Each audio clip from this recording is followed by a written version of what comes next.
And we are live today. Good morning and welcome, everyone. Whoever is joining, we're going to create the next episode for today. But first, we have to go through our working procedure so that we stay on track. Right? So we only have 4 hours for a live stream, which means in 4 hours, there has to be a real clear definition of done. So I'm going to plug this in and we're going to get started.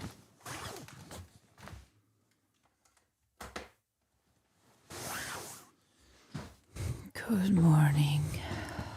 Good morning. Good morning. Let me put up the live stream on the phone and let me leave a message in the chat box just in case someone wants to help co-create the episode. What we're going to do for today's episode, unless you have a specific idea, but because last week's episode was obviously the script was AI generated, and I'm doing this for a reason to test out how to produce episodes at scale. Last week's episode was really bad. And what I'm going to do, what I thought of this week was doing an improv thing. And what that means is, let me find this YouTube channel first. Where's our channel? Hello. Where's the channel?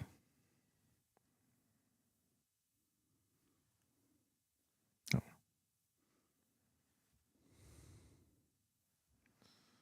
The life purpose of Lego.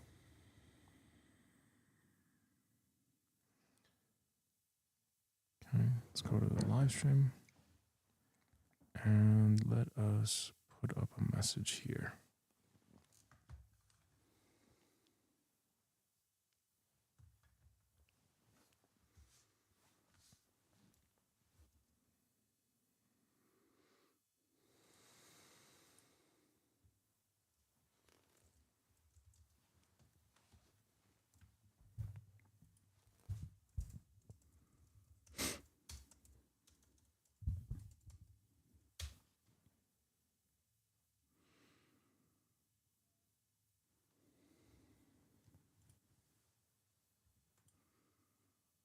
Okay, to the live stream.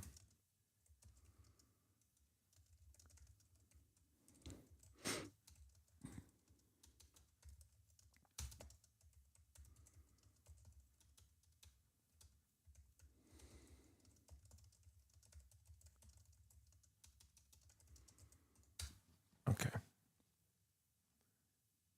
Great. So that's done.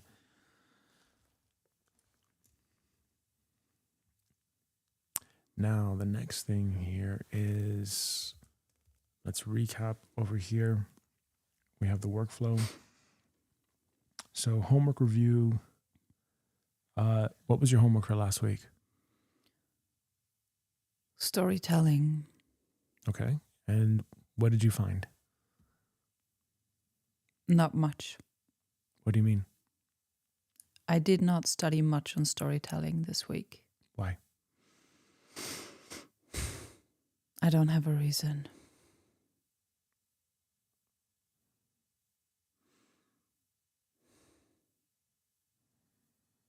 But that's your job. I don't think that the knowledge of storytelling is outside of me. I think it's already inside of me. So I'm going to rely on that for now. And what about the clips to Opus? What about them? It was your homework to also do the clips from Opus. To do what with them? It was your job to do the clips from Opus where you took whatever remaining clips were there and posted it. The clips that we had from your side, they were not suitable for purpose. And I recorded another video, put it on Opus, and I published some of those clips. Okay. All right. So whatever you did discover or research about storytelling, what did you find?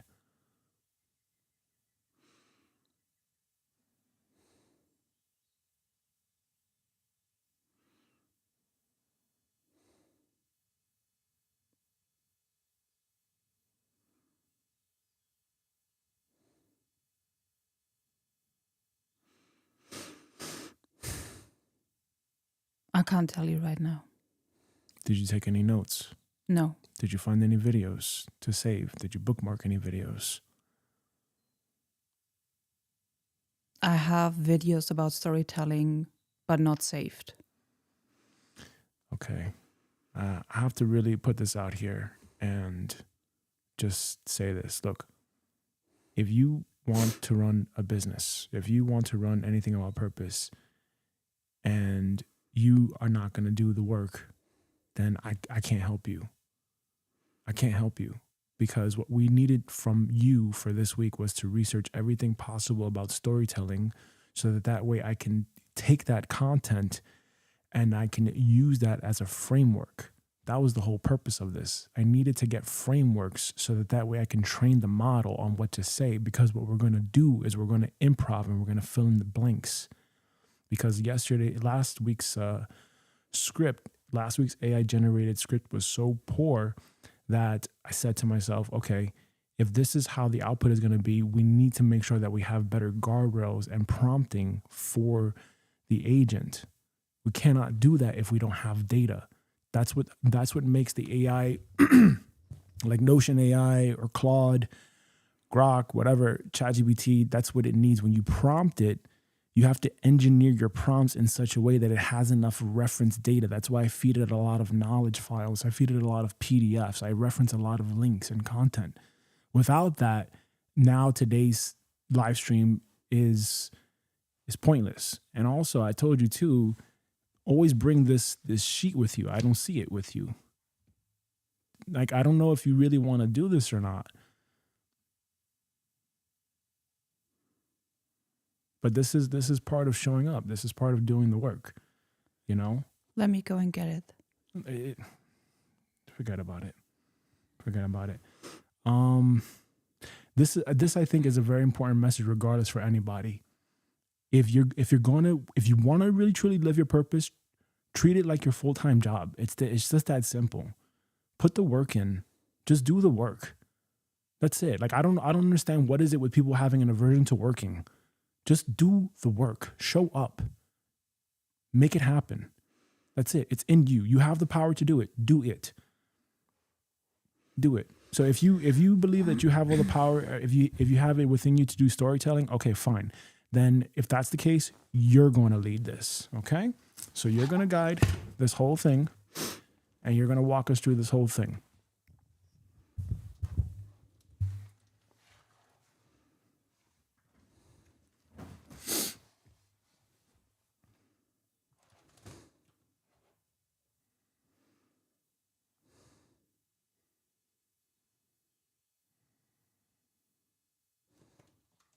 Do you have the homework review from last week where you specifically have written down what kind of homework I have to do? I don't write it down. I'm not going to write it down. Okay, but that's also important because when you just say research everything about storytelling, to me, that's very general.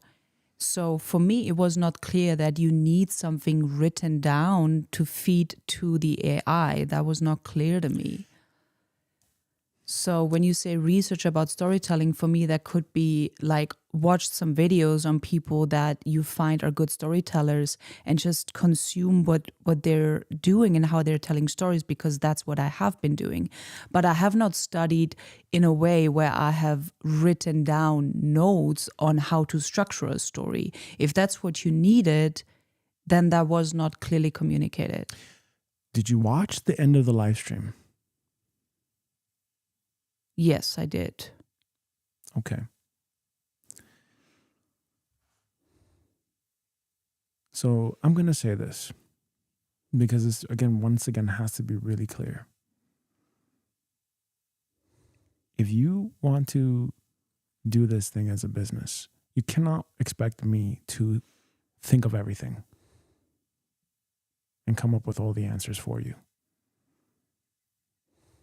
That's very one-sided. This is not going to work like this. You have to think.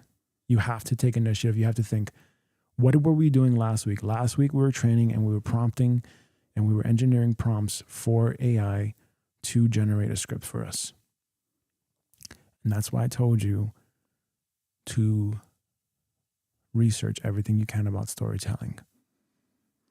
Because we need to understand what are the elements of creating a good story. Now, unless you can conjure up that information for yourself and become a world-class storyteller, we're going to need to at least have a framework so that way we can engineer a prompt for AI to assist us with creating a story.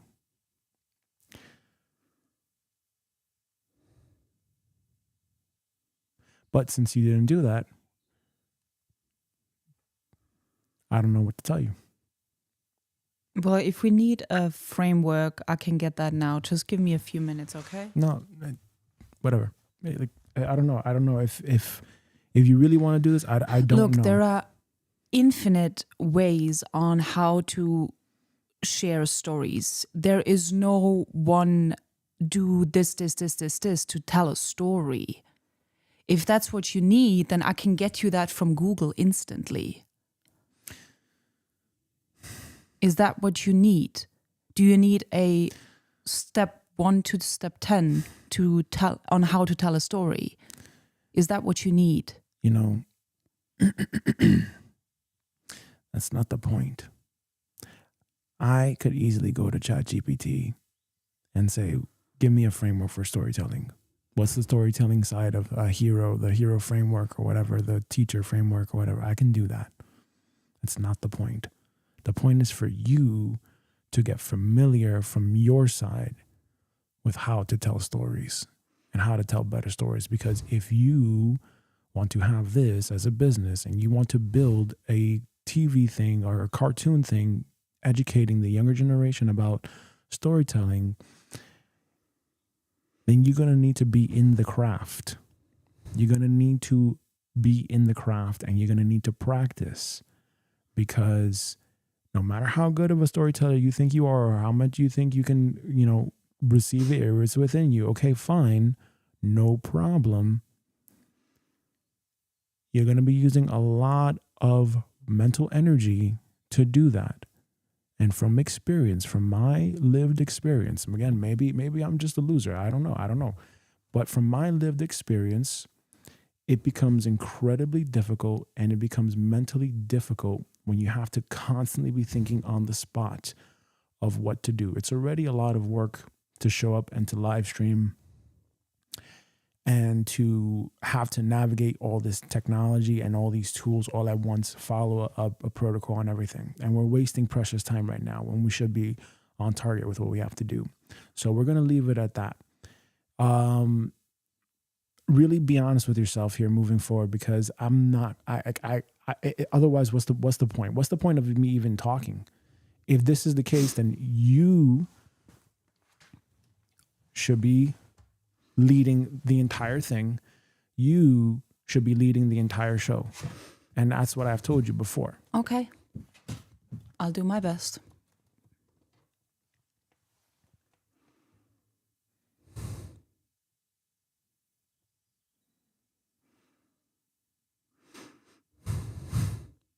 Okay, let's get clear on the long form topic for today. Mm-hmm.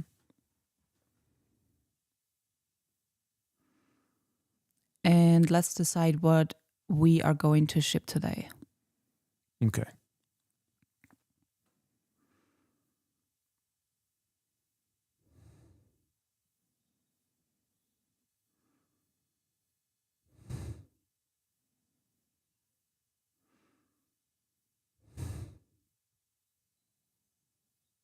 Was there anything on your mind that you want to get shipped today? What is on there? What's written on there? Define 7 dedicated shorts. Yeah. So every single time, just read the thing. Just read the thing. Follow the thing. That's why we created it last week. Just read the thing. So decide what must get shipped today. Mm-hmm. Long form topic plus the promise. Okay. I guess the promise is the item that we're going to ship. Yes. Then after that's done, we're going to define 7 dedicated shorts. Yes. With titles, hooks, and a call to action. Yes. Then we're going to decide the income artifact for the week. Yes. NFT, I don't know what POD is. Print on demand. Okay. And then we're going to assign the roles and the constraints. So meaning what gets done live versus what we're going to queue. Yeah. So let's start with the first point here, which is decide what we are going to ship today. Yes. And decide on the long form topic and the promise. Let's do that first. Yep. Okay. So every single episode, we have to be shipping something. So that's our goal. Otherwise, us just being on the live stream is just us talking, and that's kind of pointless, especially in the year 2026. Anyone can talk, anyone can do this. There's no secret sauce in that. Yes. The idea here is to produce something that is actually tangible, that we know is a successful stream or not. Because otherwise, we're wasting 4 hours, we're wasting electricity, we're wasting our energy doing this. So we need to make sure that we ship something. Mm-hmm. Okay, and these are the artifacts that we're shipping. So if I may I see this? Okay, and please, every single time, come with your thing. That's why we printed it out. If you need to, just leave it on the monitor. And this was for you to look over as well for yourself. I know that I said this on the last live stream. Okay, from 8:05 to 8:45 a.m. Decide what must ship today. Okay, so what are we shipping? We're gonna ship one long form piece of content. That's what we're gonna ship today. Okay. We're going to define and we're going to ship 7 dedicated shorts. Okay. So using the vertical stream, we're going to ship 7 dedicated shorts. That's why, again, we do not want to just fairy airy, because that's pointless. Yes. That's pointless. We have to we have to have a good framework that is actually leading to something. Okay. Then we have to decide the income artifact type for the week. Okay. So we're going to keep working on this, and we're going to keep working the system. We're going to keep templatizing the income artifacts. We're going to keep templatizing everything until we get there. Assign roles and constraints, what gets done live versus what gets queued. Everything should get done live. We should get it to the point where by the end of this live stream, we have 1 long form, 7 shorts, and an income artifact printed out. That's the goal here. Okay. Every live stream. That should be the goal every live stream. Okay. And again, in order for us to do that, because that is very time consuming, we need structure. We need a workflow. That's the point of this. We need to have a framework. That's the point of the whole storytelling thing. Okay. Yes. And to understand. And this is something for me to strengthen. So I just want to point this out. The structure part and sticking to a script, this for me is not my greatest strength. So I'm doing my best to become stronger with that. Okay. All right. But remember, again, if you're talking about, wanting to live your purpose and you're bored and whatever, 8 hours, that's the standard typical work week. There's no excuse. We could. I'm pregnant. But you don't have to move around or do anything. All right. So here we are. Let's pull up what we have to pull up here. Let's screen share our stuff. And let's look at the screen share here. Let's go to Notion. All right. And let's go to the master database registry. Yep. Okay, so I deprecated the life purpose of, and I merged that into the brand OS. So there is no longer a life purpose of, as you can see here. There is only the brand OS. Okay, and what we have here is we have these ones: the show mechanics, the characters, and the episode list. Okay. And once again, this is just the description of last week's episode. here.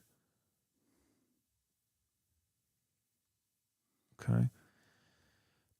And what we need to get solid on is the episode. Okay. So let me see this again. Because for me, I'm not such a good auditory person as I understand. Okay. So for today, from 8:45 to 9:20. So even then, you see, we can even cut this down. Because even for deciding what has to ship today, we can cut this down to like 30 minutes. That's for sure. We're going to have to get to the point of the income artifact. We already know our income artifact ultimately is going to be that community offer. Unless you decide you want like a mintable NFT, but that's going to have to come later. I have to build out the first brand OS version officially and then work on the templates in my own time so that by the time we do get to the live stream, that's done. So that's going to take some time. That we're probably a few weeks away from that, to be realistic. The shorts, we would have to be producing shorts at least. And again, 7 dedicated shorts, that's pretty easy to do. Once we have the actual funnel in the pipeline, we just, again, have to be very clear on the story. And again, this is the thing about storytelling. Knowing and having a framework, like what's the beginning, middle, and end of a story is important, but it's even more important in today's world because attention is so,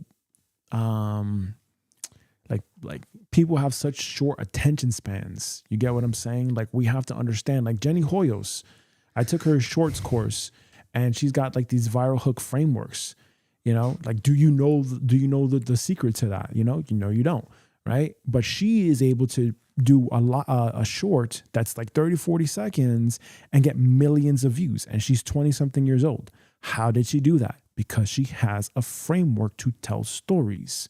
She knows how to create a hook that captures the audience, that captures the viewer. She knows how to do the whole, like what's the climax and the payoff. And she understands all that stuff. She understands how to rehook someone every couple of seconds. Do you understand what that even means? I don't even really understand what that means. So that's why we have to keep doing this over and over and over again and practice this until we get good at this stuff. Either which way, what we can do for today is we can storyboard and script now. And what I'm thinking for us to do, because last week's episode, if we look at last week's episode was horrible. But what I think is today should be the day where, let's write this out here. I believe today is the day where we ask ourselves here. Hold on a second. Let's delete this.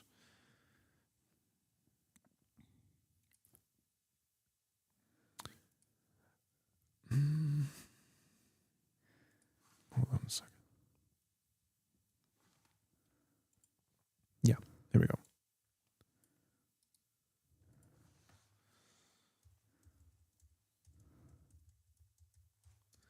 I believe that today is the day we ask ourselves here this very, very important question, and that is, how do we compensate? How do we,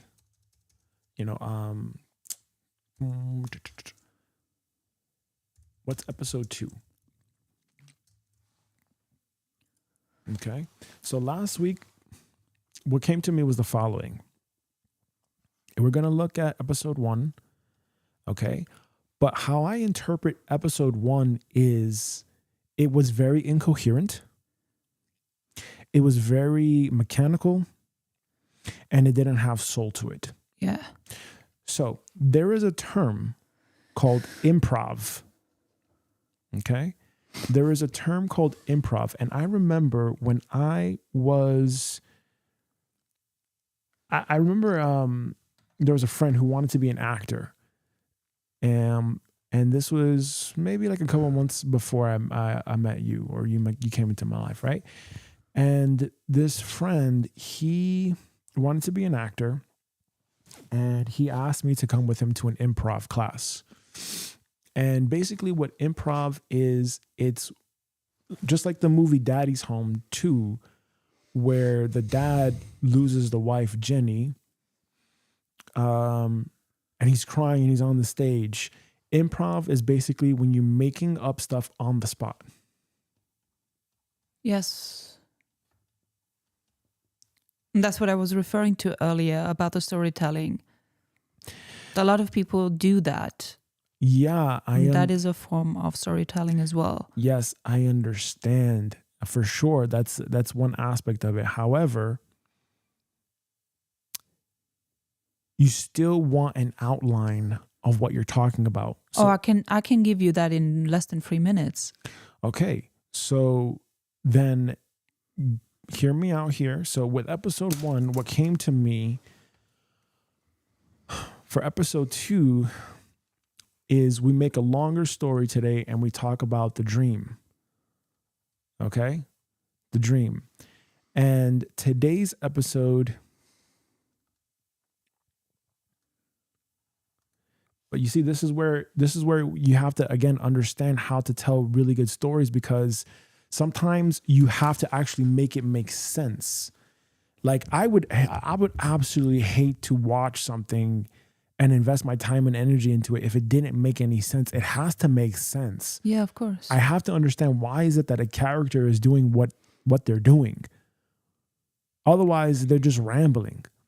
And that's why when we're coming here for these live streams, we have to have guardrails, because if we don't have guardrails, what's going to happen is we're just going to be talking, and there's not going to be any like decision here. Yes. So what it came to me this week was, because episode 1 was so bad and it was so incoherent, we could frame episode 2 as a dream.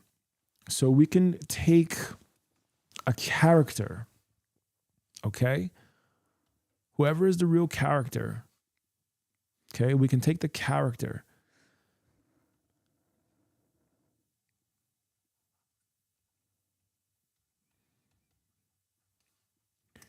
and what's the word I'm looking for? The character has a dream? Yes, exactly. So to basically make up for episode 1, we can say in episode 2, basically, the character is us. Character wakes up from a dream. Okay, wakes up from a dream. Okay, that character wakes up from the dream and is in a sweat. Okay, and is sweating, and they're panting. They're like, and then from there, the idea is that this character is basically recalling their dream about shrinking as a peanut, recalling their dream about shrinking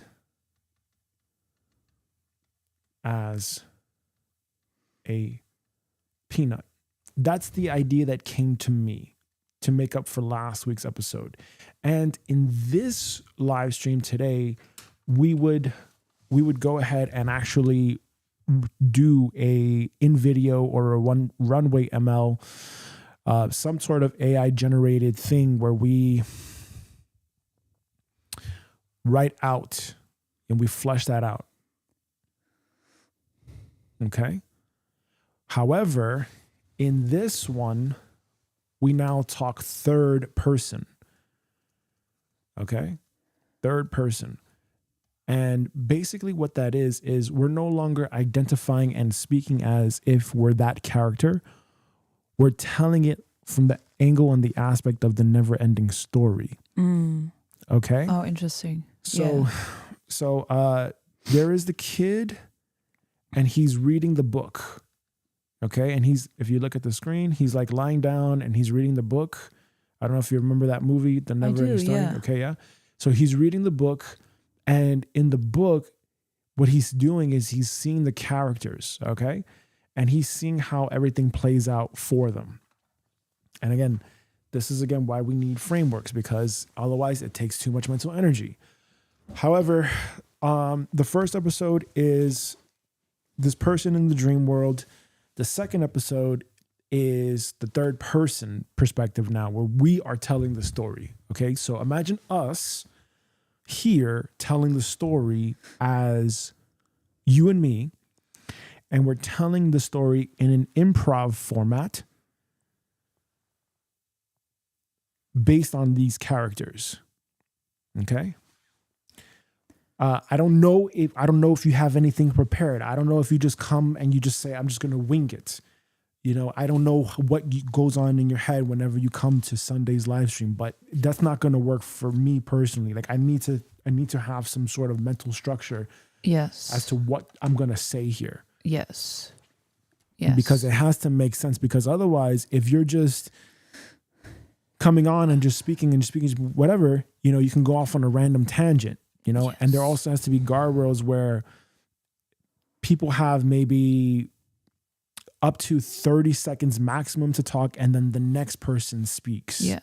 Okay. This is still new. This is still, we're still starting this. This is new to us. And that's why I told you to research everything you can about storytelling. Okay? Because you need to have the idea, you need to have the framework. Where do you want to go with this?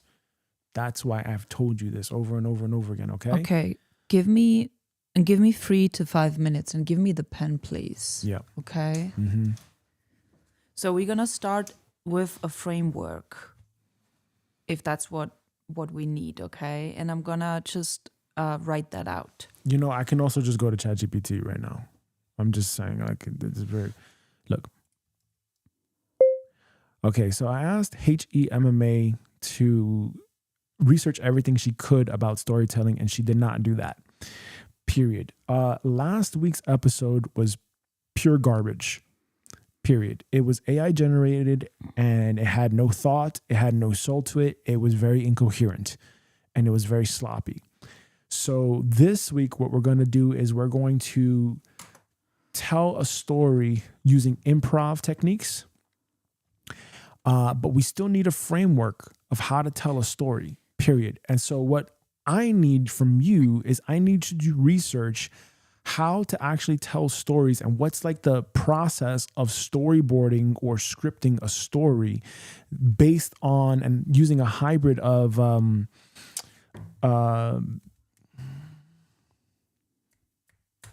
improv techniques. ? So to salvage episode 2, because last week's episode 1 was shit, episode 2, what I want to do here is I want to have the character wake up from a dream. Okay. And when the character wakes up from the dream, I want them to basically acknowledge that they had a terrible dream and they were shrinking as a peanut. And I want to create a story somehow where we can then take over from the improv perspective. And then we can wing out an episode. And then from there, we create the long form episode. And then we now start to upload that to an AI generated video maker where it can take the script, or it can take what we said, and it can then generate some sort of a visual and some sound or whatever to assist us and support us with salvaging what happened in episode 1, period. How do we do that, and what will be the framework for us moving forward? May I share something with you? Yeah. So what comes to me is that there are many frameworks. However, what we can start with is the 7 steps of the hero's journey framework. Yes, that's what I'm saying. And that's what I mentioned. That's what I mentioned last time on the call. I said, let's just work with the 7 steps hero journey framework for now. But that's not what we're talking about for building an actual story. That is from the brand marketing thing. That's not the same thing that we're talking about here. That's why I ignored it, because that's not the same thing we're talking about here. If we're talking about building a story brand, like how from Tony Robbins, that guy, Daniel Reese or whatever, that's not what we're talking about. That's guiding a customer through the customer as the hero. We're guiding them down a funnel. That's a completely different framework than this. Okay.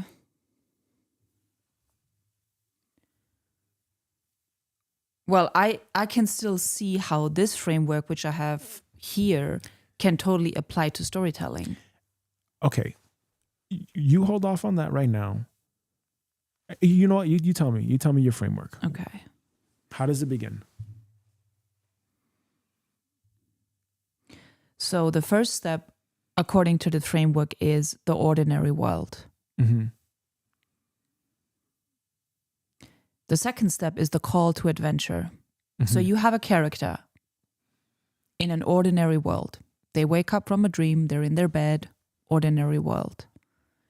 The second step is they receive a call to an adventure.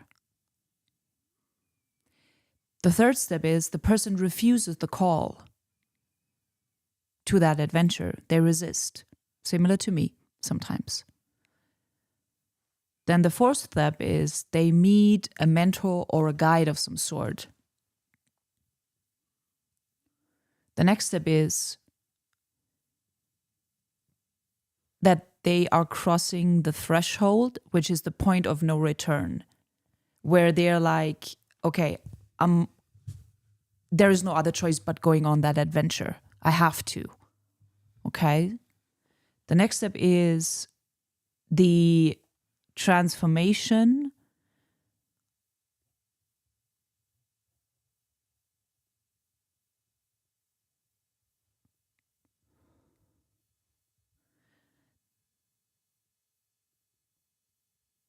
The return.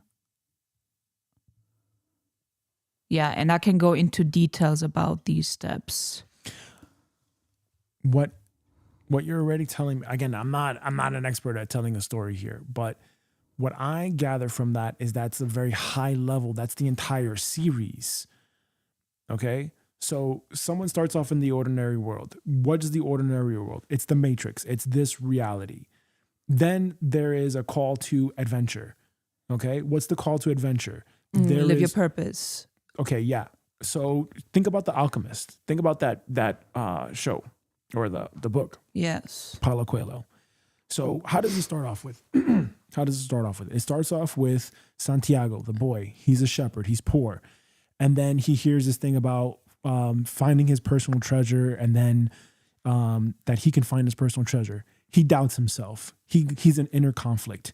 Okay, and then what happens? Then he decides to sell all his sheep. He's optimistic enough and he believes in himself enough to actually go. Then he has a situation where someone cheats him and takes all his money, and now he's stranded in Egypt. And then he has to stay a year in Egypt selling tea with, and he decides to innovate at this like tea shop or whatever, where he has like these, what's the word I'm looking for? Like these crystal cups. So he's selling crystal cups. A year passes. He has a whole bunch of money, and then he decides to leave again. So he goes on the next part of his adventure to continue on his journey. That's the entire series, though, that you're saying for that. But we're talking about one specific episode. You know, I don't. I don't know if we apply that framework per episode. I think you can. I think you can. I mean, if you think about a long season like the Game of Thrones, they have this framework in the Game of Thrones from episode 1 to episode 8. Yes. However, they also have it in every single episode, just on a smaller scale. Like you have the framework on a macro level during the entire seasons and episodes, but you also have it in a micro level. At least that's what I have observed. Mm-hmm. And that's the same with The Simpsons or with Sailor Moon. They're on a macro mission, which are the entire episodes and seasons. But then they also have it in a micro framework in every single 15 or 10-minute show. Mm-hmm. Yeah, and then that's a good point. And what I've noticed that from all episodes, from all shows, is that usually the first season is introducing the character. It's introducing the audience to understand that world. So if we apply that to it over here, we've got we got the peanut gallery, which are the dark overlords that basically shrink people's consciousness and they keep them from fulfilling their purpose. We've got the golden dragon order, which is this higher order of celestial beings that are basically taking on the shape and the identity of golden dragons, and they're here to protect the earth, and they're here to help people fulfill their destiny. And that, ultimately the golden dragon order was created at the same exact time as the peanut gallery, because they all have to exist with one another to ultimately ascend human consciousness at this time, because we're in the area of the new earth. So if we're taking that model, if we're taking that idea, we have to introduce that one idea at a time. It cannot be all at once. Yeah. It's spread out. So how again, I'm not the creator of South Park or whatever, but that's how I interpret it. And I think that when we have these characters being introduced, we introduce them one at a time. I remember they did that with Sailor Moon 2 in the beginning. Right. There were 5 women at Sailor Moon. They all had their superpowers, and they showed like a day in the life of Sailor Moon, a day in the life of Sailor Jupiter, a day in the life of Sailor Mercury, and they just showed and gave the viewer an understanding of the main character's life. Exactly. So let's take a look now. Let's go back to the screen share with ChatGPT now, and let's take a look at the framework that ChatGPT suggested. Because again, remember, when we're creating these episodes, we have to structure it in these 4 hours. We only have 4 hours. Okay? There's only 4 hours to this live stream. So we have to make sure that it's as efficient as possible. Hold on a second. Let me fix this up. There we go. So let's take a look here. Let's play this message.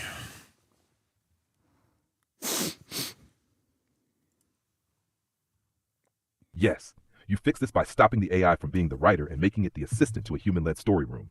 What went wrong in episode 1 was probably this. AI gave you words but not dramatic intent, not clean scene purpose, not clear emotional turns, and not specific character choices. Story needs structure first, then improve on top. Improv without structure gets sloppy. Structure without life gets robotic.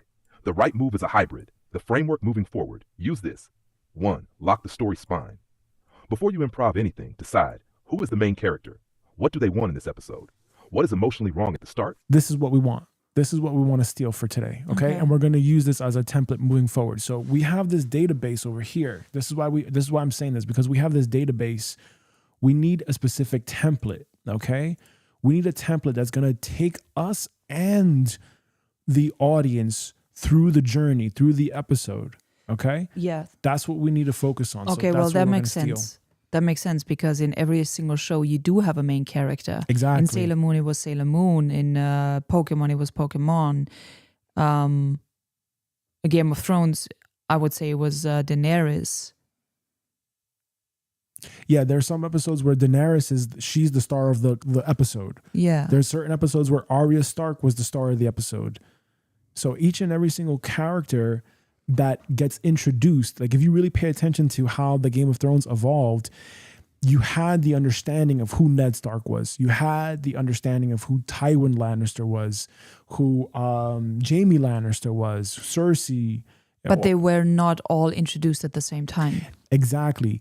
Every episode, like almost every episode was centralized and targeted towards understanding one character. Right. And sometimes, you know how like they had like in an hour, they usually had like 5 to 10 minutes where it was just focused on that specific character. Yes. That's what we're talking about here. Now imagine if we applied that to this episode, to this weekly episodic. One character, one idea, a 10 to 15 minute long form that captures an understanding of who that character is, what are their motivations, what are their incentives. And we're telling this from that third person perspective of the never ending story. My question here is, when we are doing the weekly live streams and we are creating one artifact, is every single item that we are going to ship based on the characters that we have already created. I think that makes the most sense. We're not going to introduce any other characters right now. That would not really make any sense. I think so. So for every single episode, every single week that we come here, the artifact is one long form piece of content. Done. Yes. 7 dedicated shorts. Okay. Done. And income artifact, NFT, or some sort of print on demand thing, ideally an NFT, because that's for me would be the easiest to ship, especially if I have like templates and we have like digital trading cards that we sell on the blockchain.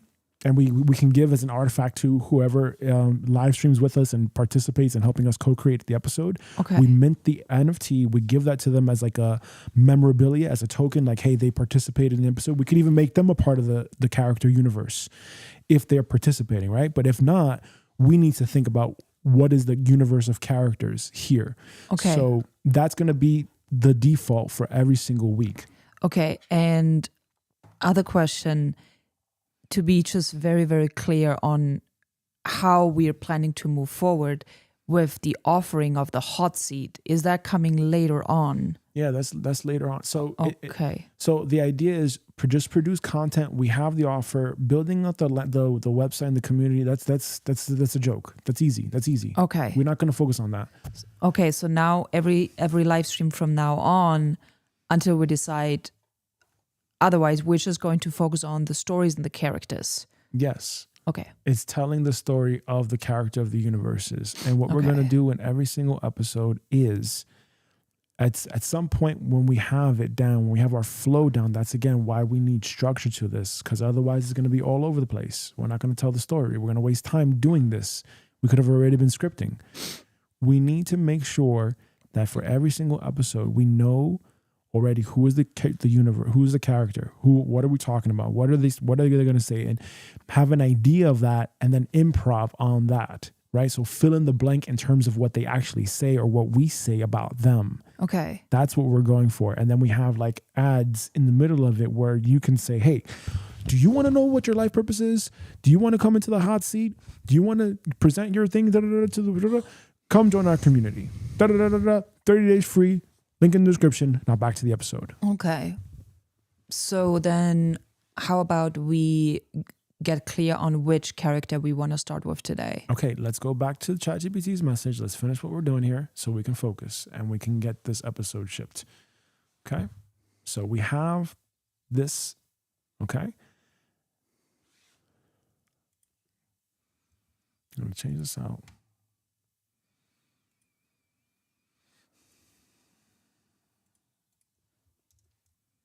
So notice how we created this template right here.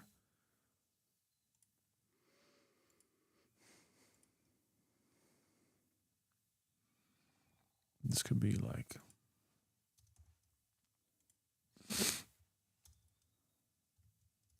Right, because we already have the episode titles. no, we don't yet have the episode titles. I thought ChatGPT already generated them. No. We have, these are the first two. Yeah, these were supposed to be the first two, but the first one was so bad that we need to have something in the middle to explain what was going on, which is why I think for me,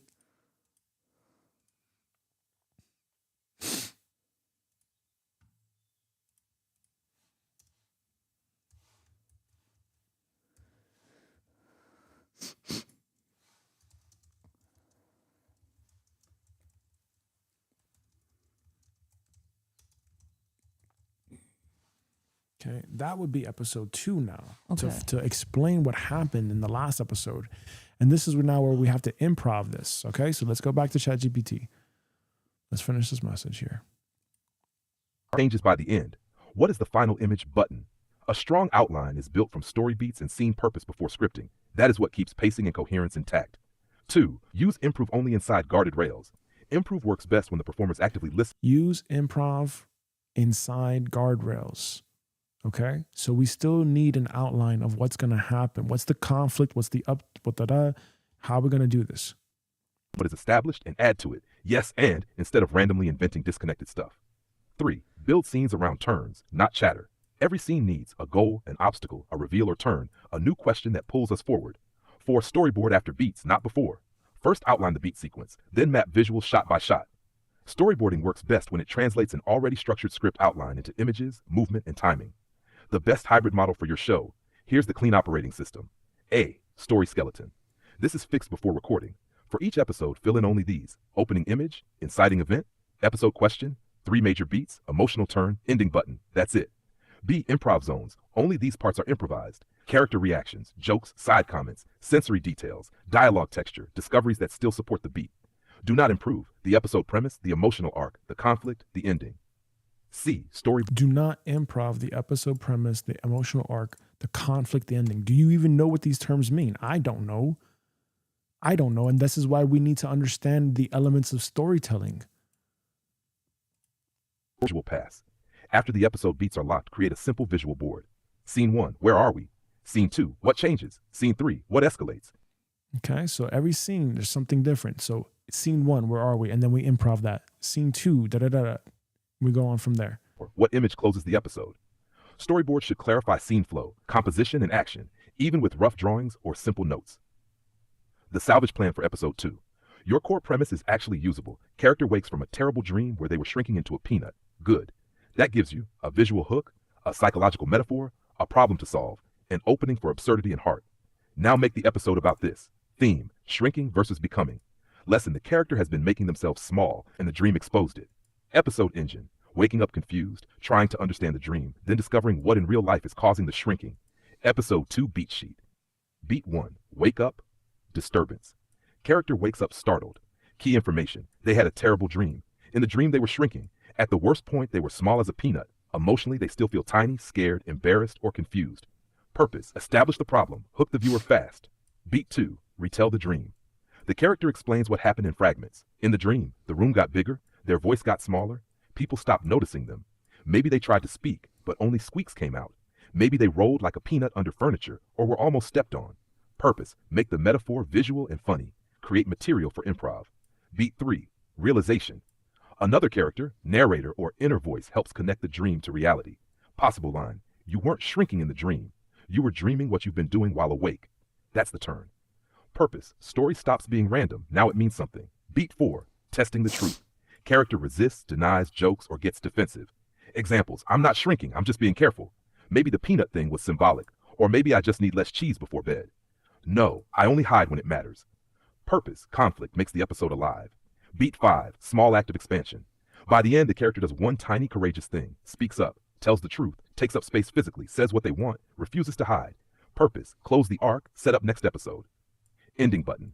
End with either a visual callback to the peanut, a joke, or a mysterious clue that the dream wasn't just a dream.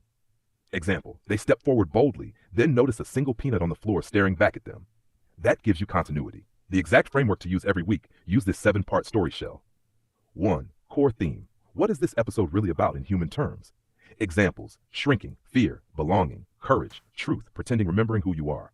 2. Character state at start. What is broken, missing, or distorted? Example: feels small, disconnected from self, hiding, confused. Number 3. Inciting image or event. What kicks off the episode? Example: waking from the peanut dream. 4. 3-beat progression. Use setup, confrontation, shift simple, strong, enough. 5. Improve prompts per beat. For each beat, give yourselves 2 to 3 prompts, not a full script. Example for beat 2. What did the room look like as you shrank? What was the most humiliating moment? Who didn't hear you? Attached 6. Anchor line. Write one non-negotiable line that carries the theme. Example: you weren't shrinking in the dream. You were dreaming your life. 7. Ending button. Always end with either reversal, reveal, joke, cliffhanger, image callback. That is what makes the episode feel finished. The workflow for making it usable with AI video. Here's the actual production chain. Step 1. Human beat sheet. Write, log line, theme, character state, 5 beats, ending button. Step 2. Record guided improv. Don't freewheel blindly. Use the beat sheet as rails. Record yourselves moving through the beats. Step 3. Transcribe. Take the transcript and clean it. Step 4. Turn transcript into script draft. Now AI can help tighten language, remove rambling, keep best lines, organize by scene, create narration, create shot suggestions. But AI should be editing your performance, not inventing the soul from scratch. Step 5. Storyboard. For each beat, create visual description, camera idea, mood, sound cue, image prompt if needed. Step 6. Feed into AI video generator. Use either the clean script or scene-by-scene prompts, plus narration audio if you recorded voice separately. That is how you salvage the material without making it feel dead. The practical Episode question, why am I becoming so small? Midpoint realization, the dream reflects how they've been living. Shift, they stop denying it. Ending button, they take one small brave action, then a peanut appears again. Beat 1, wake up. Goal, hook the audience. Improve prompts, what woke you up? What did you feel first? What is the first weird detail you remember? Beat 2, the peanut dream. Goal, make the dream vivid and funny. Improv prompts, when did you realize you were shrinking? What was the most terrifying detail? What made it absurd? Beat 3, meaning of the dream. Goal, connect dream to reality. Improve prompts, where in life have you been making yourself small? Who do you become around fear? What truth do you not want to admit? Beat 4, resistance. Goal, create friction. Improve prompts, how do you try to explain it away? What joke do you use to avoid the truth? What are you afraid will happen if you stop shrinking? Beat 5, expansion. Goal, end on movement. Proof prompts, what is one tiny act of courage? What changes in your posture, voice, or choice? What image proves the shift? Ending button, pick one, a joke, a haunting image, a clue for next episode. The key rule going forward, do not ask AI, write me a story. Ask AI, help me refine this theme, beat sheet, scene purpose, dialogue cleanup, storyboard notes, and visual prompts. That is the difference between garbage and something watchable. If you want, I'll turn this into a repeatable, Notion-ready episode story engine template for your weekly workflow. Okay. Fix this by stopping the AI from being the writer and Okay. So again, I really have to emphasize this here, Hema. What you just shared with me versus what AI gave me, again, this is information that we can find online. Can I do this myself? Sure. But the point is not for me to do it myself. It's the point for us to work together. So we do this together. You look confused as shit right now because it looks like it's a lot, right? Yes. Okay. So that's why I told you, research everything you can about how to tell good stories. This is not a joke. If you want to really do this, we're wasting time. We're wasting electricity. We're wasting cash already just by being here with the lights on, you know? So if we're really going to do this, we got to show up here. Now, this isn't so complicated because what we're going to do is I'm going to simplify it. However, please, in the future, when I tell you to do something, it's for a reason. If you have to ask questions, but I need you to pay attention. Otherwise, this is not going to work. This is going to be very one-sided. It's going to be really one-sided, and that's not fair to me. I apologize. It's all right. Well, no, it's not all right, actually. I really have to admit that. It's not all right. You know, it's very frustrating. You know, you think that's going to actually cut it? That's why I told you that's a different thing between market. That could be like the whole overarching thing, sure. But when you're actually pacing an actual episode and we're doing this live, think about this, for example. You know, we have to be ready and prepared for when a Lisa Nichols or a Tony Robbins or whoever, fill in the blank, comes onto the show. We have to be ready for them. You understand? The way that the universe and God manifest those experiences for us is by us being in that seat now, by us being it now. Otherwise, we're not. Otherwise, we just might as well fucking sell this shit back. We might as well just sell everything back. That's it. And it's done. So please make a decision. Like, if you want to really do this, let's do this. But let's really move our ass here and let's put the work in. Yeah. But Okay. let's simplify. Yes, we're going to simplify it, right? But we're not going to do something like we're just going to be like, oh, I'm just going to, that's not going to work. We have to have some sort of structure here. So now the next part of this is, okay, that's great, comma, but it's still highly confusing for me, period. What I need from you is I need you to create a Notion template for me where we basically have what we can fill in. And the way that I see this ultimately going is that we know the same structure for every single episode. However that has to be, period. The idea here is that as we're doing this, we're speaking from the place of like the never ending story, where we're just using visual overlays that are AI generated to help us tell the story.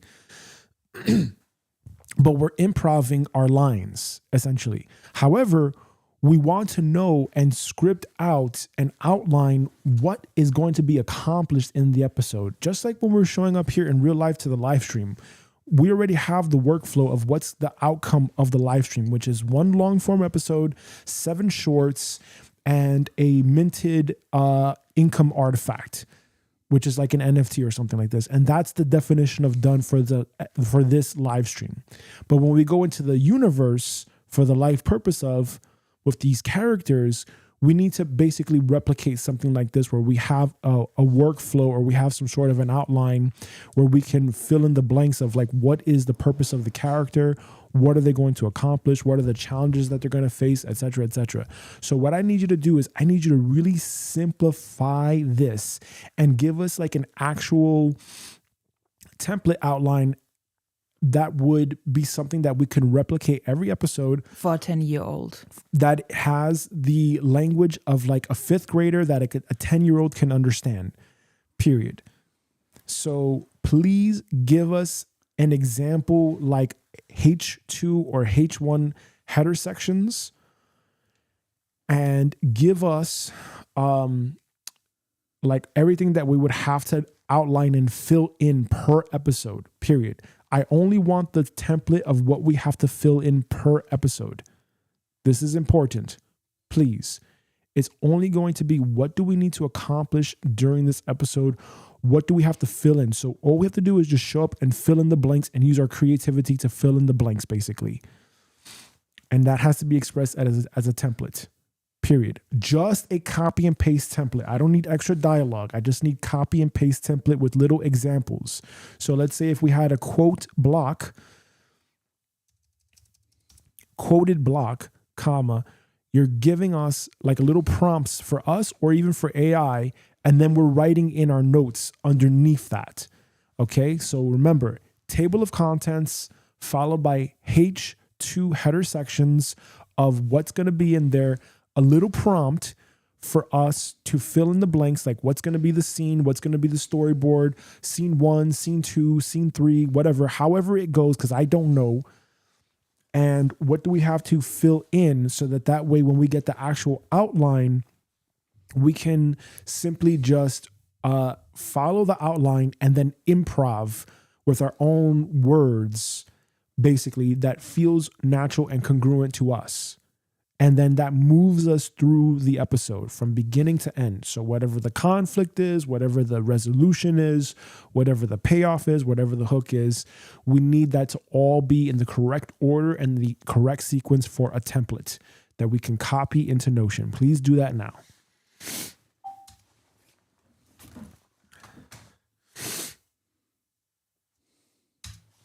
Break.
Good.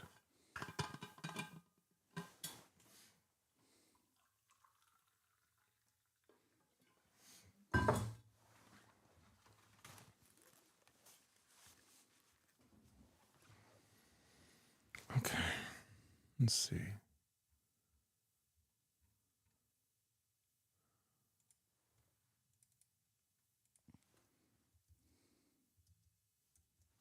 Let's screen share again.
Okay. So it looks like we got everything here.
Oh, did they finally introduce H4?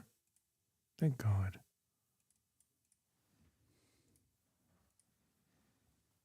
There we go. Ending payoff.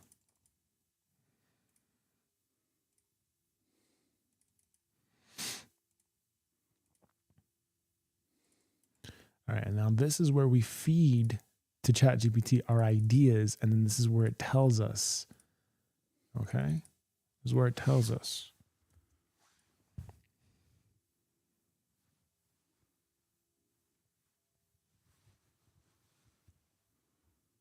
Oh God.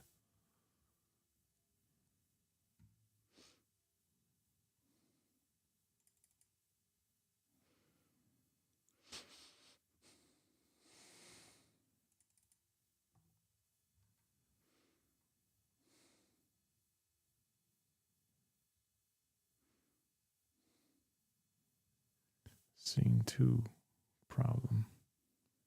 Scene 3, choice. Scene 4, payoff.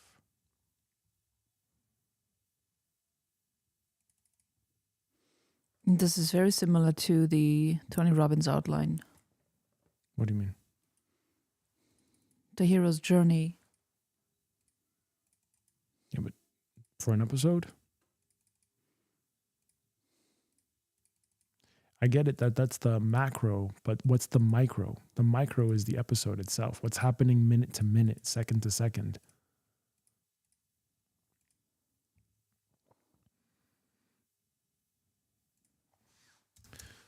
All right. Let's nest everything inside a call out block.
surrender my heart, body, and soul.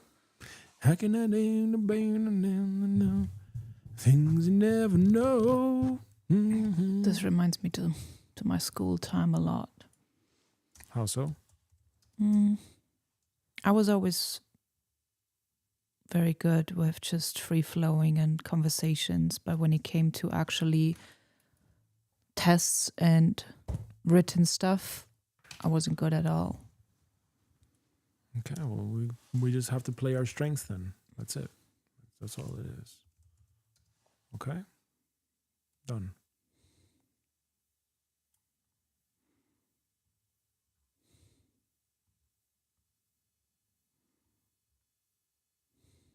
Improv Rails visual overlay notes.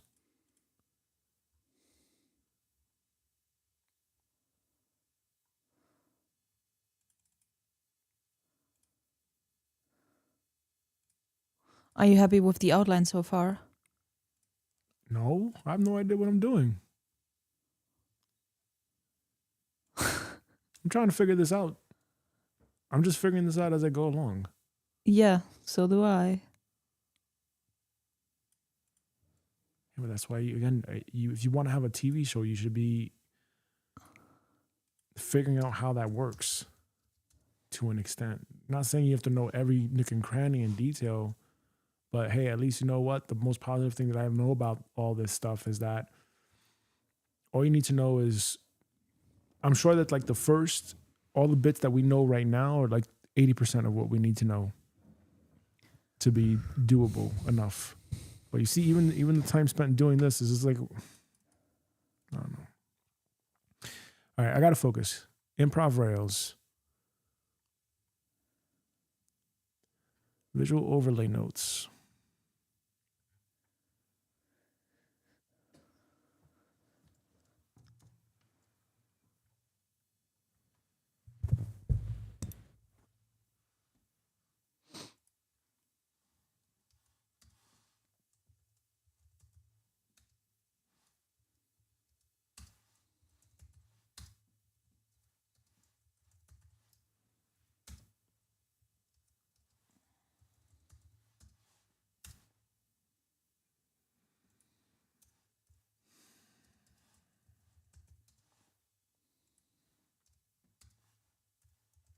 While you're not doing anything, unless you're busy doing something, please go downstairs and get the MacBook.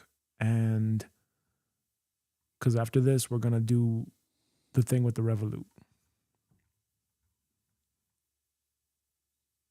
from yesterday, the family sync, what we talked about.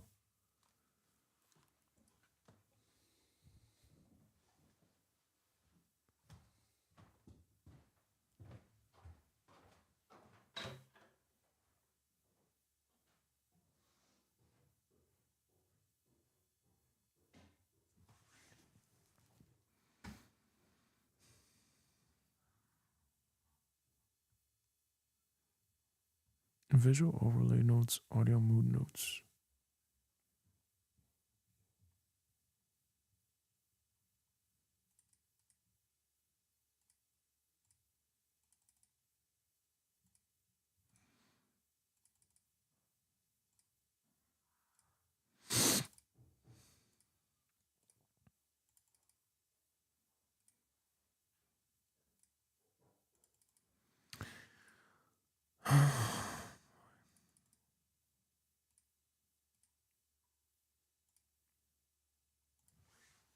This is not enjoyable.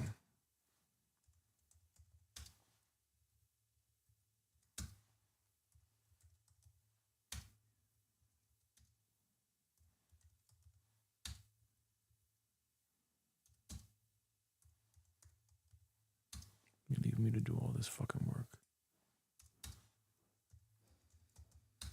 That's why I don't fucking like working with people. It's always me doing all the fucking work every single time. Every fucking time I have to do all the work.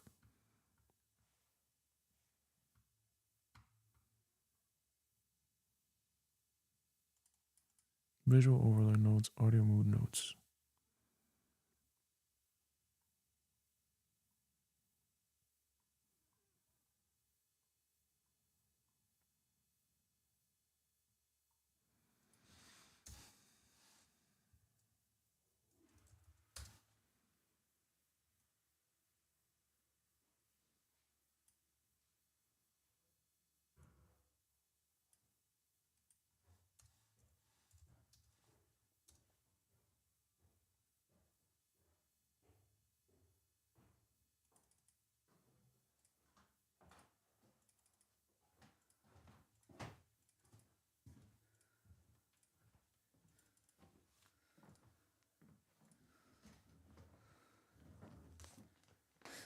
You can leave that on the monitor. Sorry. Leave it on the monitor. Yeah.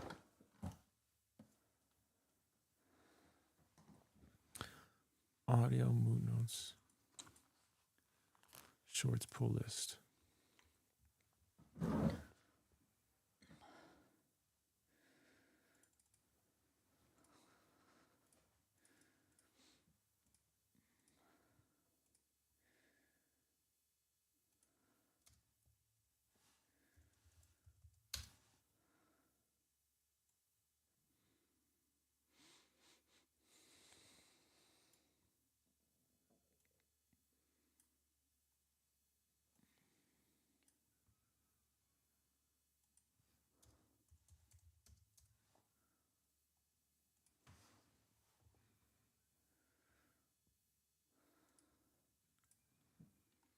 Okay, visual audio notes.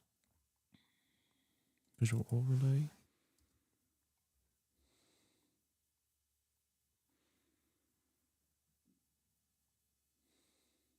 Audio mood notes.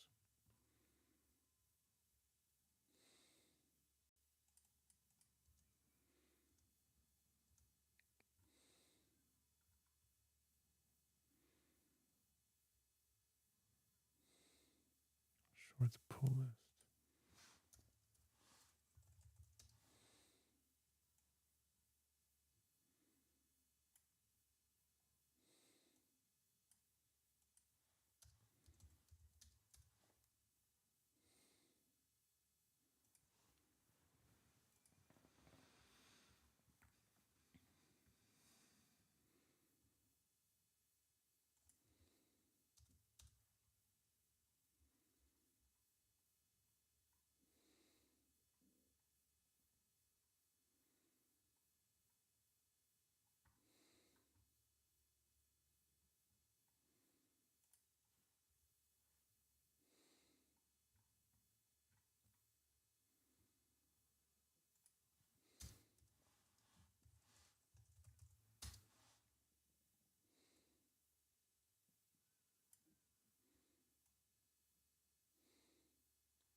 Okay.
Okay. Now, I spent all this time formatting this template because you gave me way too many H2 tags, and I asked you for the main sections to be H2 tags, period. Audit this template and grade it in terms of effectiveness and clarity out of 100% so that it is optimized for having some structure, but we fill in the blanks with our template when it comes to us actually recording the episode and actually speaking the words and improvising the words on the fly, but we stay aligned to the overall theme of the episode, period. Because I personally do not see how this translates, period. In my head, I think, okay, what's the episode going to be about? I think every scene, we have scene 1, 2, 3, 4, whatever. And in each scene, we basically break down what is the visual so that the reader, the person that's actually speaking, can have an idea of what is going on so that they have a little bit of a understanding about this and what is the mood or what is the tone. And then they go into, what is it that they should be saying or whatever. And there should be some sort of a guide where, okay, and then this character says, and then this character says, or something like this, period. Does this template accomplish that? And if not, why? See, and this is, now I'm guessing because I don't know, because I'm not researching how to tell a good story. I don't know. I don't know what are the elements of telling a good story.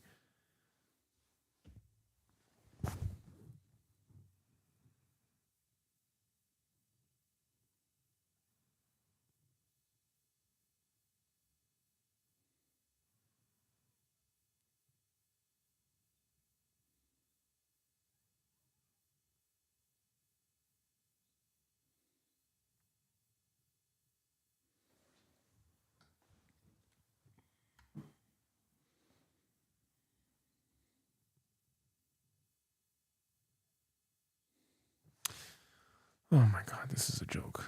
All right. The fix is simple, which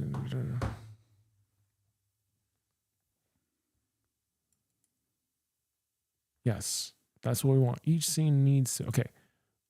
All right. So I don't think we're going to be able to ship an episode today. That's just being really honest.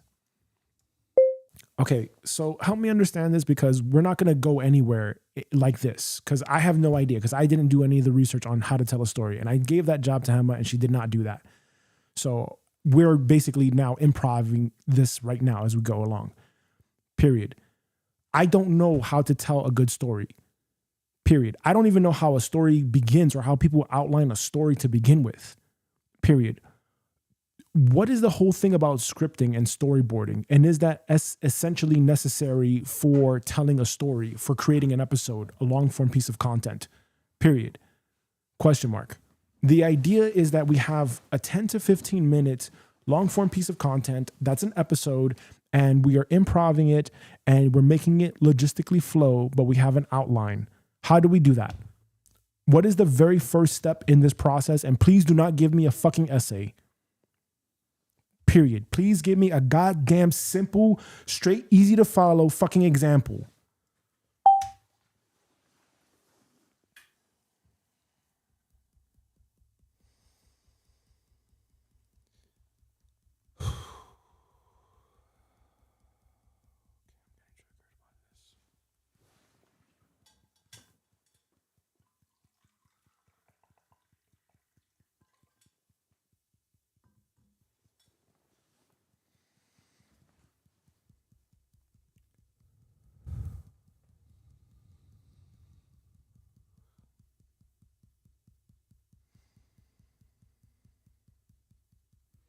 I have a very simple structure here, and I think this may actually be much simpler to use. Okay. We don't need to overcomplicate this.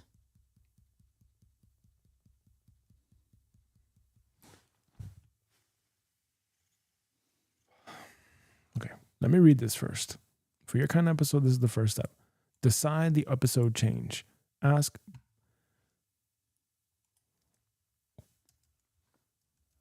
Once again, I did not ask you for such long text. Period. I need a very short, simple template. What is the episode going to be about? Who are the characters? What's the issue? And what is the format of creating a fucking story? Period. Why is this so difficult for you? Question mark. I'm asking you, what is the very first step when someone wants to create a story? How do they outline the fucking story? Is it really that goddamn difficult for you?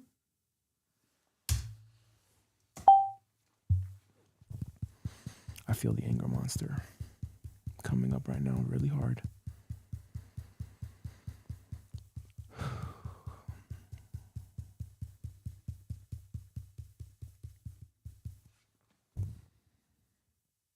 Yes, that's what I want.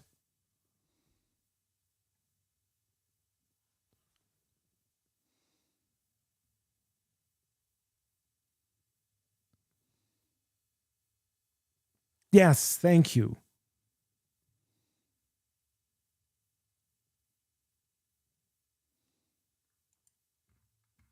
Why is that so fucking difficult? Why? Why?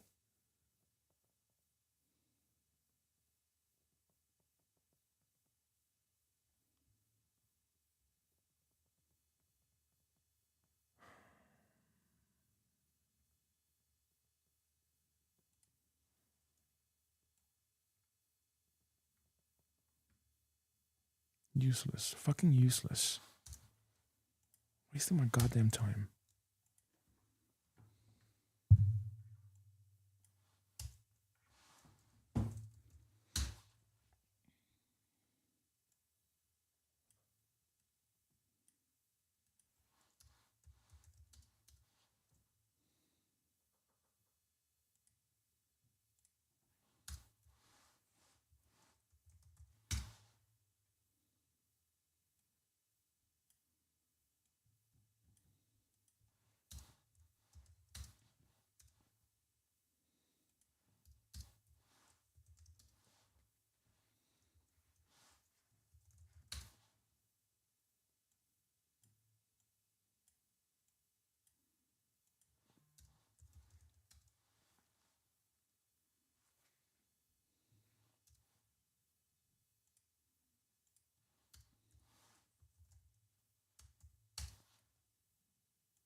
Great. That's what we want. That's simple. That's all I wanted. This is the episode story template. What is the story about? Who is in the story? What is the problem? What happens first, middle, and end? What is the lesson? That's it. One sentence. This story is about blank. Who wants to blank, but faces blank and learns blank? Who is in the story? Who are the characters? Other characters?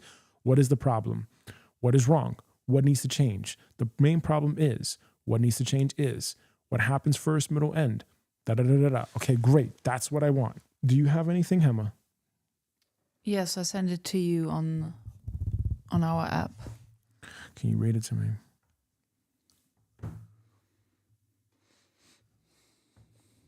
Let's just keep this simple. The 3-act structure story outline. Act 1, Act 2, Act 3. Act 1 is about... Well, it may be smarter if you copy the image perhaps into the story template. What did you use it to? I sent it to you on... I don't have Signal on here. This is only a business only account. Okay. Can you pull it up on the photos from the computer? No, I don't. This is not a personal account. Give me the phone so I can see the actual URL.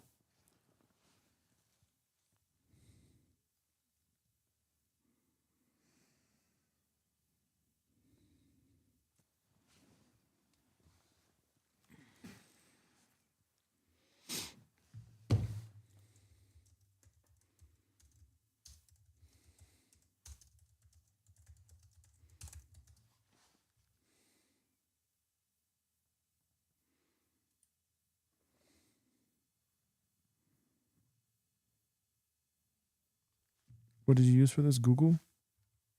Yes. Do you know your search results? Simple storytelling outline.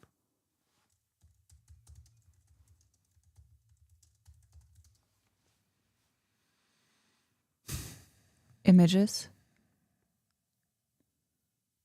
That one. Thank you.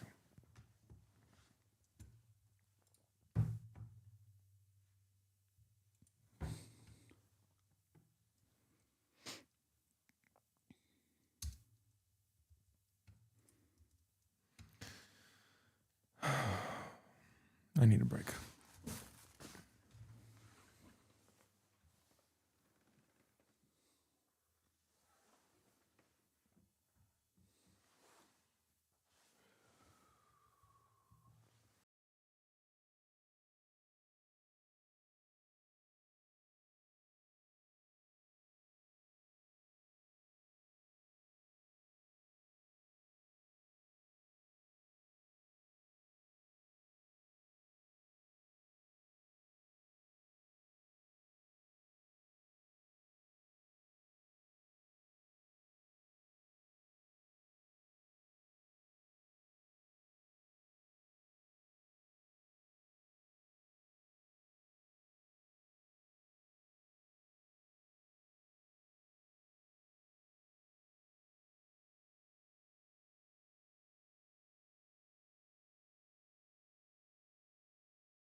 And we're back. All right, so let's figure this out. How does this going to translate into a script? That's the thing. Again, I have no idea. I have no idea. So what we have so far is, what is this story about? We have this 3-act framework. Hold on a second. Let me put this into ChatGPT. Let me upload this here so that we have this 3-act framework, and we can have this as a reference model here. The 3-act story outline. Okay, so again, I'm so confused as to what to do here, because I have never done videos like this where I'm doing a story or anything like this. So this is all very, very new to me. And I don't think we're going to actually ship an episode today, honestly. Because again, if the idea is that we are having a template, the purpose of the template is to give us, whoever is reading or whoever is talking, an outline so that they can follow along, so that we know, okay, what is the scene what's going on in this scene, period. So what I need you to do is, I need you to look at this attachment and read it out for me and help me understand what this means, because even though this is a template or a 3-act scene thing, I don't know how does that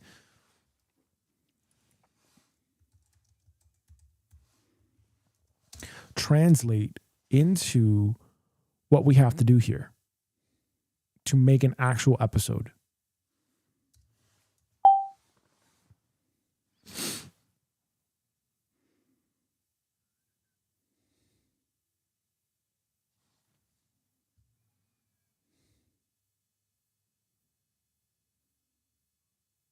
Yes, that's what I want. That's what I want to know, because I want to think to myself, okay, what's going on in this scene? What are the characters doing? A story has usually 3 big parts. Act 1, start. This is where you show. Let me just play this out for us. It means this. A story usually has 3 big parts. Act 1 equals start. This is where you show who the character is, where they are, what the problem is, what happens that kicks off the episode. For you, this means scene 1. Show the character, show the strange problem, end with the reason the episode begins. Example, character wakes up from a nightmare and says, I shrank into a peanut. That is your setup and inciting incident. Act 2 equals middle. This is the biggest part. This is where the character deals with the problem. Things get harder. They learn something. They face a choice. For you, this means scene 2. Talk about the dream. Show why it matters. Make the problem bigger. Scene 3. Reveal the truth. Force a choice. Example, they explain the dream, then someone helps them realize you've been making yourself small in real life too. That is the confrontation part. Act 3 equals end. This is where the biggest moment happens, the character changes, the episode closes. For you, this means scene 4. Character makes a new choice. We see the lesson land, end with a payoff or teaser. Example, they finally speak honestly and stop hiding. That is the resolution. So how does this turn into an episode? Like this. 1. Start. What kicks off the episode? 2. Middle. What problem gets explored and made harder? 3. End. What changes by the end? That's all. The simplest translation for your template, episode idea. This episode is about Act 1, start. What is normal at first? What happens that starts the episode? Act 2, middle. What problem gets bigger? What truth is discovered? What choice must be made? Act 3, end. What does the character do? What changes? How does the episode end? Even simpler. For your use case, you can think of it like this. Act 1, what's wrong? Act 2, deal with it. Act 3, change. So for today's episode, Act 1, character wakes from peanut dream. Act 2, dream is explained, truth is uncovered. Act 3, character stops shrinking and acts differently. That's how the image translates into an actual episode. Okay, now let's export this update here.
All right.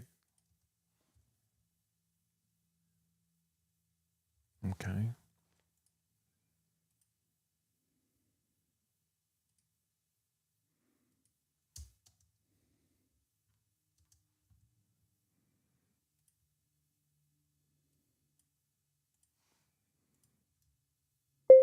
Okay, this was the template that you gave me that I outlined now, and this is the PDF. And now I want to figure out how to incorporate this image of the 3 acts into a Notion template so that when the guests are here and when we're actually improving the episode and we're speaking out our lines, comma, how do they read this? How do we as humans read this? Period. It's not enough to say, okay, well, this is the first act. This is what this means, whatever. How do we know when the act is over? Like we would need some sort of like not necessarily like a line by line script, comma, but we need a line by line framework so that way we can flow all the way down. You get what I'm saying? So maybe there needs to be some sort of like a numbered list format that we tie into this so that we know how the episode should flow, period. What I need you to do for me is I need you to figure out a way how to integrate the 3-act model into the template that we have so far. And I need you to create a prompt that we're going to call the section A prompt.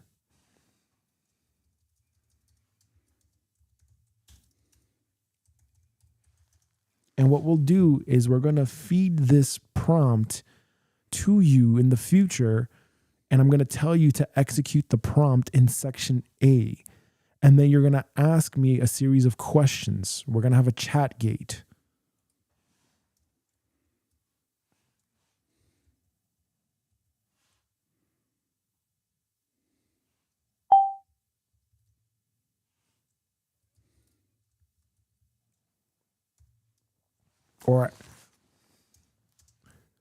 Or at the very least, we're going to tell you what it is that we want to do and what we see with the episode, period. And you're going to take the structure and then fill in the details for us. Does that make sense? Question mark?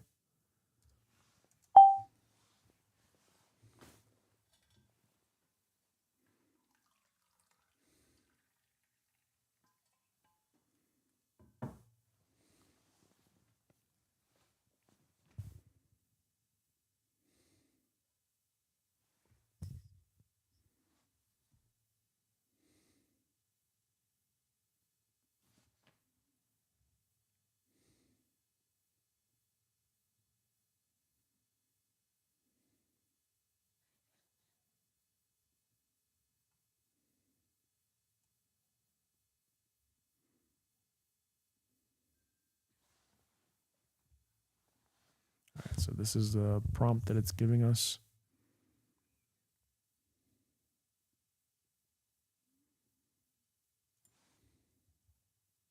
I'm going to copy this prompt back to the template.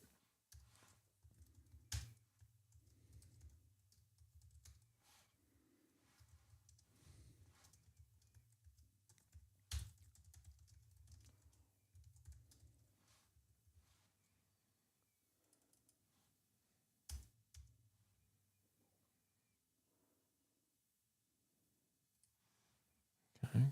So now we have the prompt. Now we have to, again, how is this actually going to work here? Like, what is the output? So we're going to need a section D. So all of this is going to have to somehow go in section, right? It's the same thing from last week. It's the same thing from last week.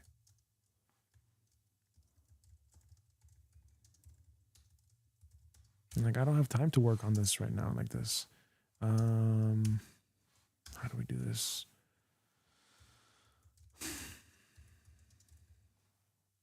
Okay.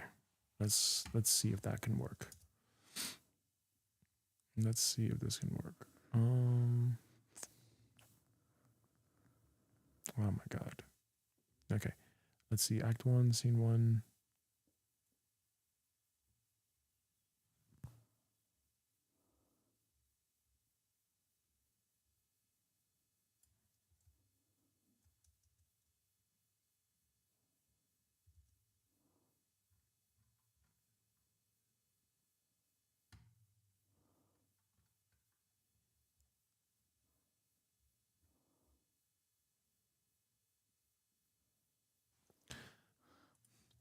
Okay, I don't know why you're changing up the format template, but I did not tell you to do that. Period. You are seriously like omitting the entire framework that we just had, and you're condensing that, and you're just making Act 1, Act 2, Act 3, Act 4, etc. the main thing. That's not what I asked you. I asked you to merge the template that I had before with this in the logical structured order that it needs to appear in. Do that again. I want to say something. Hmm. Can you go back to where it just was? Can you scroll down? Yeah. Scroll up. Scroll up. Scroll up. Scroll up. Scroll up. Stop. How about we just start using this, only this, and we're just gonna get clear on these points. And with this, we can totally create a story. No. Because we have to outline certain things here to, again, guide it. Because we're talking about creating an outline that is baby, like that is something as simple as a 10-year-old can understand. Think about the mind of a 10-year-old. This story is about that. This is why this framework for me personally works.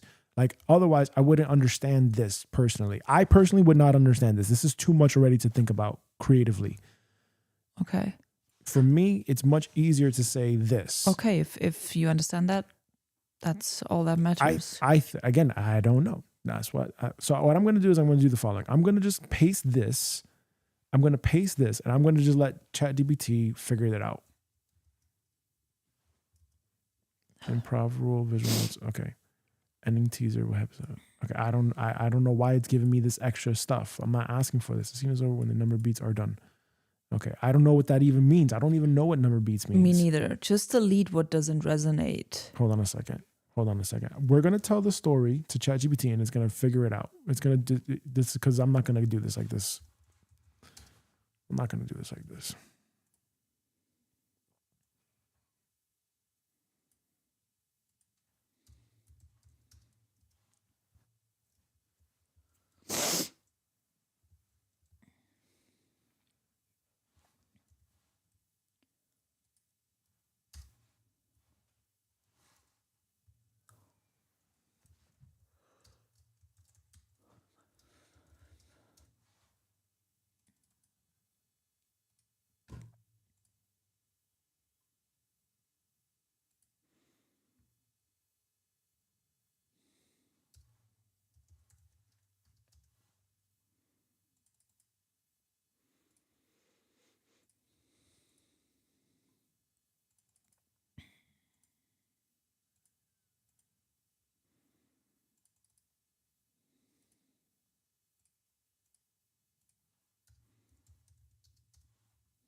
Audit and grade this template out of 100%.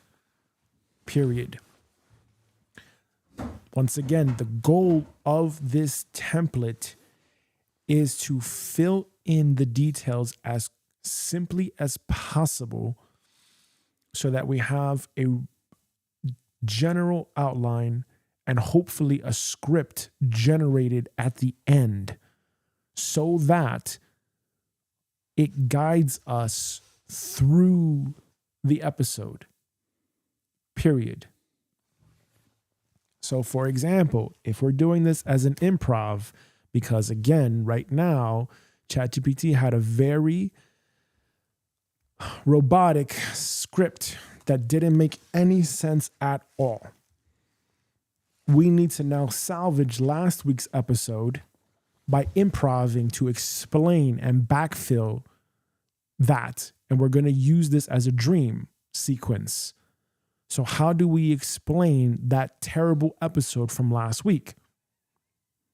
We're going to have to improv it. Question mark. So if it is us two, HEMMA and I,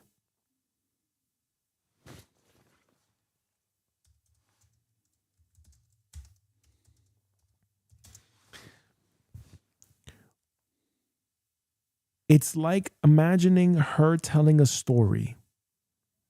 And she's telling a story about the character, not her, but the character having a bad dream. And she's telling the story about this character having the bad dream, sort of like the never-ending story. That's I guess, the direction. And again, it's not clear because Hema's not telling me what direction she wants to go in, so I don't know. So I have to piece it together. So please tell us, is this framework, is this template suitable for generating a point-by-point improv where we basically fill in the blanks as we go along?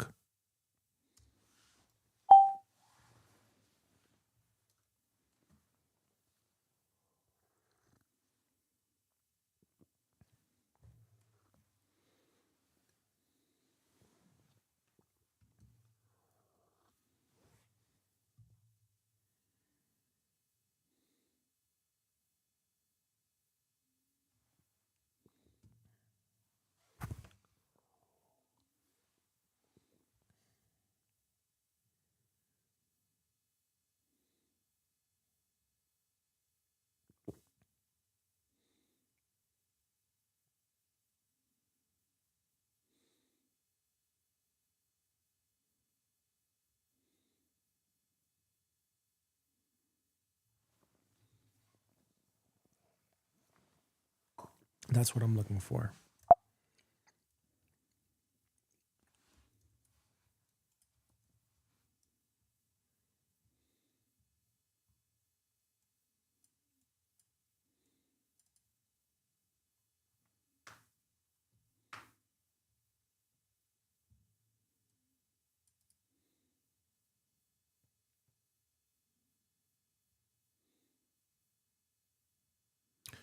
When this scene is done. Nope. Transition trigger. Move to the next scene when.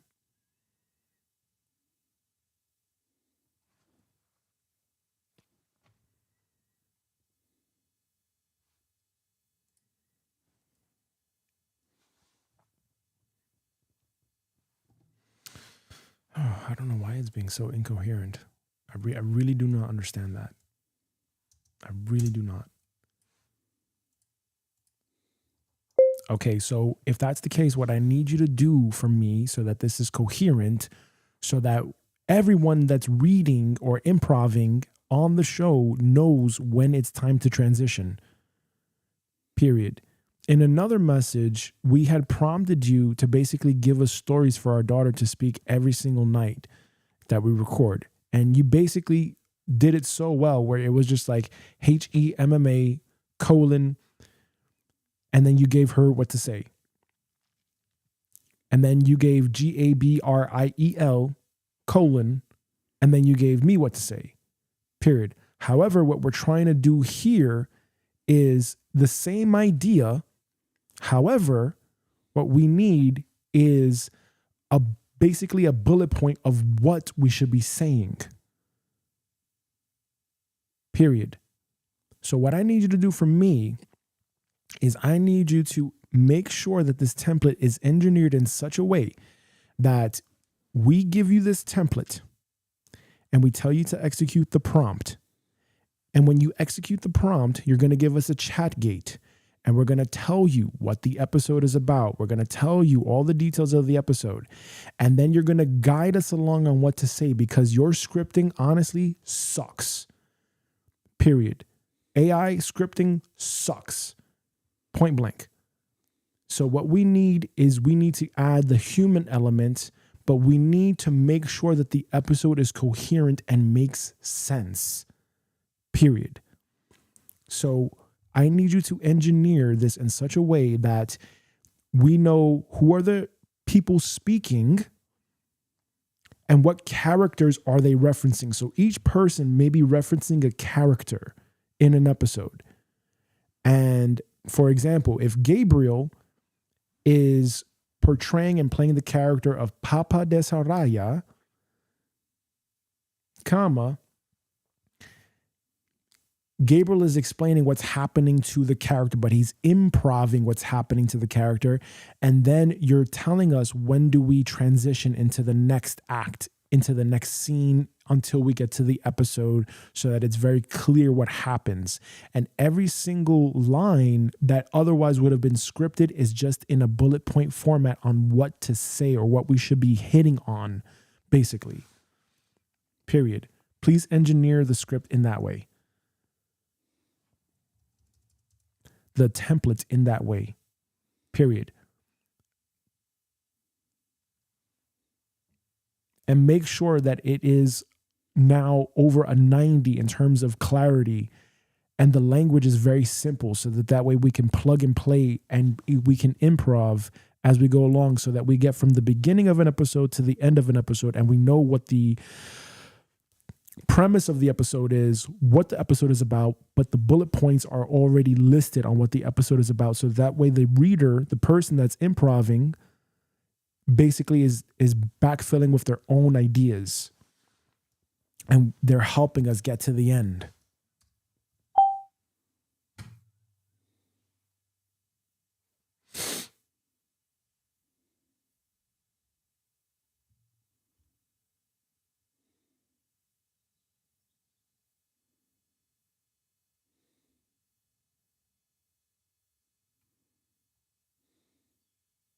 Okay. I think this might be it.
Mm-hmm.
Okay, almost there.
Analyze and audit what we need to call section C.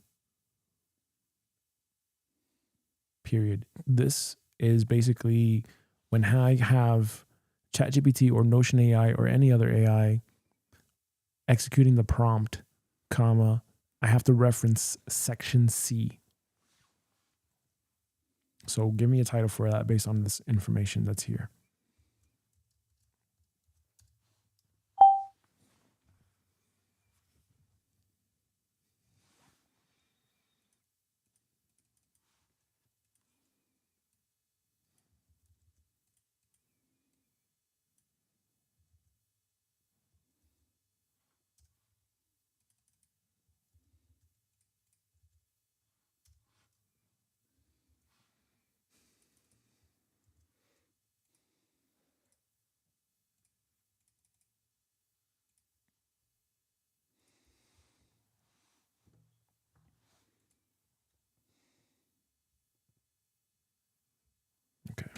So now we have the outline. Let's get another grade on this.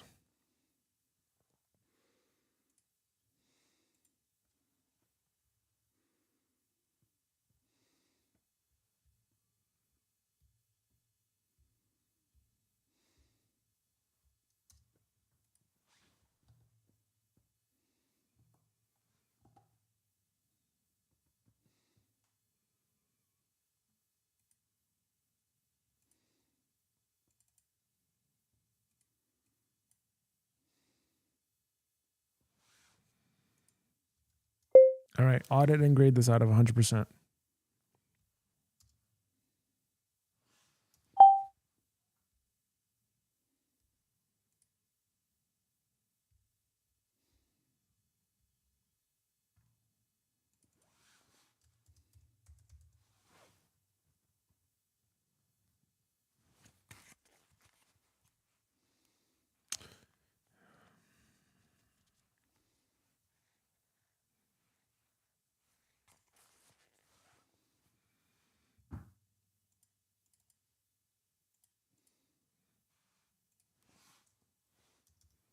Read this message from ChatGPT and explain to me what it's talking about here, because I don't know. Period. Where exactly would I make these changes that it's talking about?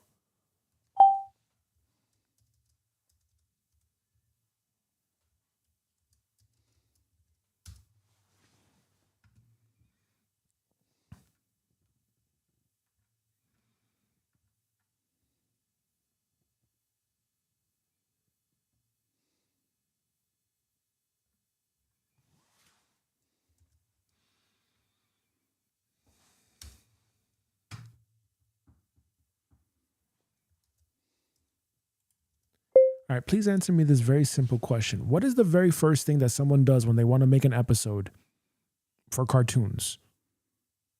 Question mark.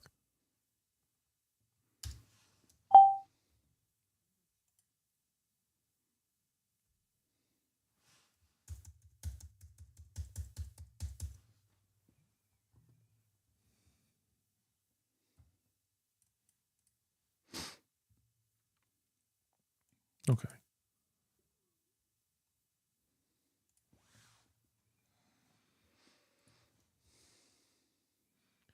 Now let's apply this template here and let's see how this is going to run in real time. We did this exactly last week.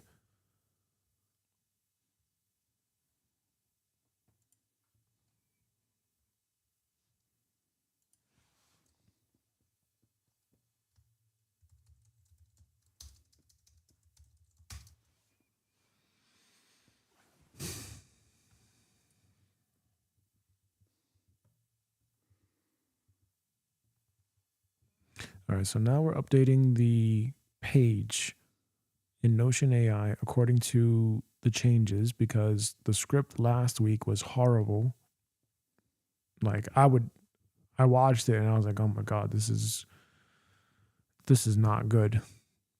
If this is what AI is going to be doing, this is not good. I know it'll get better at some point, but for right now, no bueno. No bueno.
audit and grade this template now out of 100%, period. When the prompt is executed by AI, comma, is it going to ask us the chat gate, and is it going to print out in section D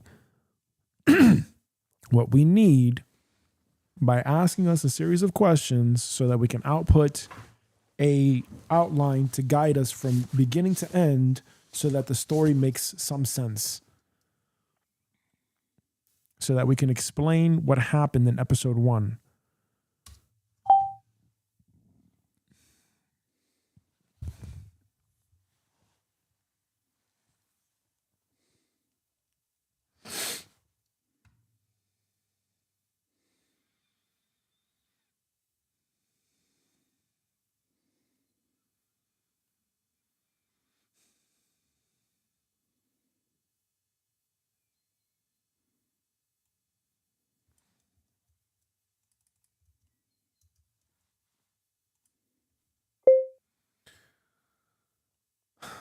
Please make the suggestions. Please read the message from ChatGPT. Period. What do we do from here? Question mark. Keep the answer very simple.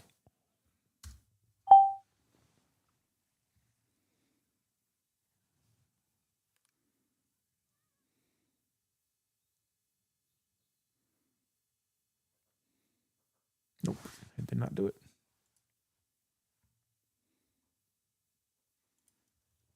I didn't even give you the message. Period. Why are you assuming things? This was the message from ChatGPT.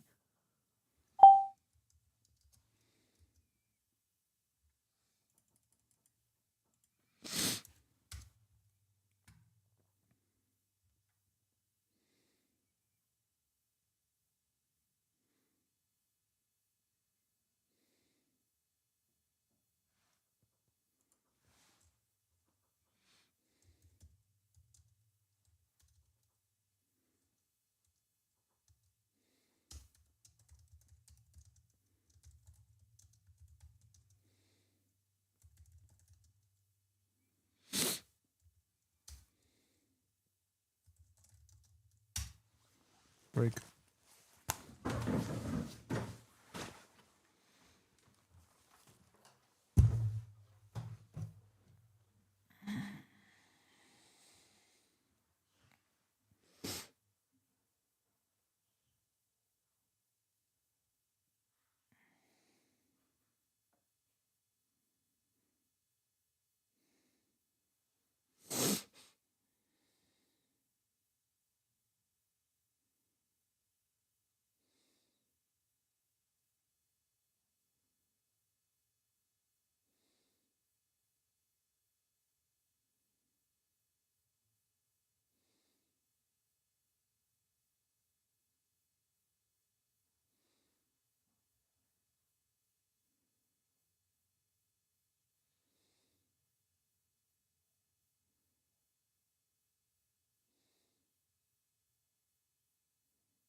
All right, let's see what we have here.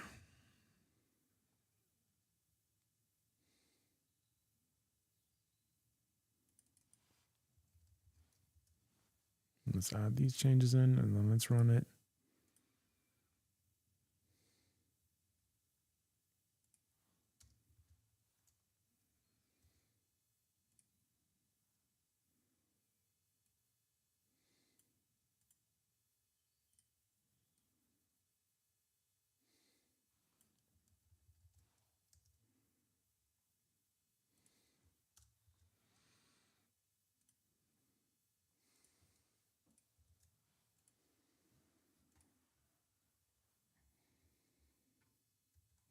This time we're going to use ChatGPT instead of Notion AI.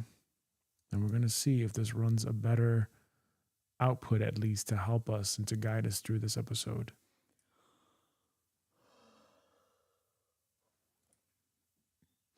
So let's export the PDF.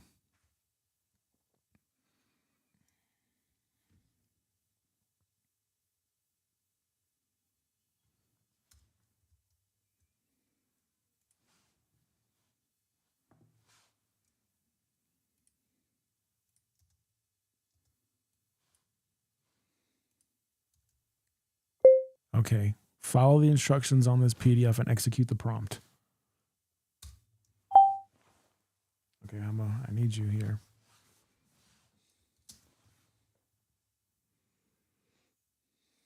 I'm here. Okay, what is the episode? What is the episode about? Today's episode.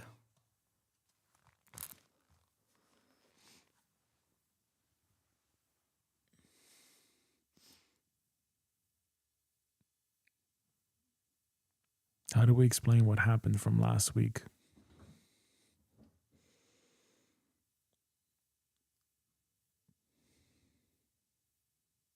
Are we going to redo the first episode from last time?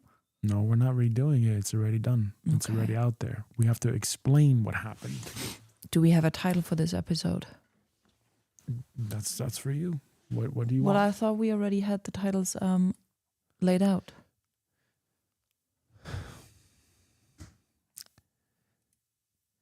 We only did two, The Shrink and then Summoned by Gaia. That was the first two. Okay. That's it. There's no other episode list. We just have, right now, we have to explain it because how the script was generated and because, again, it was getting late for last week. We said we're going to ship one episode per week. Okay? Otherwise, 4 hours is gone. Today's episode, it was just a dream. That's it. Oh, okay. It was just a dream. So, are we saying that The Shrink is our first official episode, Yes. even if we don't like it? Yes. That's it. Okay. That does not make really sense. How are we going to continue if we don't like the first episode? No. Stop right there. That's perfectionism. We already talked about this from the last 4 weeks that we've started doing this since we came back here. We already said we're just going to ship it and we're going to put it out there. We're going to have to refine and iterate every single week. Okay. That's why I told you got to do your homework because we just wasted a whole bunch of time. And now we're going to ship another episode. Okay. The quality of the episode is going to come down to how well you prepared you are and how much are you thinking about what's the next episode going to be. That's how this is going to work. Okay. So So we are going to continue from the first Shrink episode. Yes. Okay. How did the Shrink episode stop? Can we rewatch it? Yeah, you rewatch it. Okay. So go on your phone, watch the last 10 seconds, or you put it on 2x speed or something like this.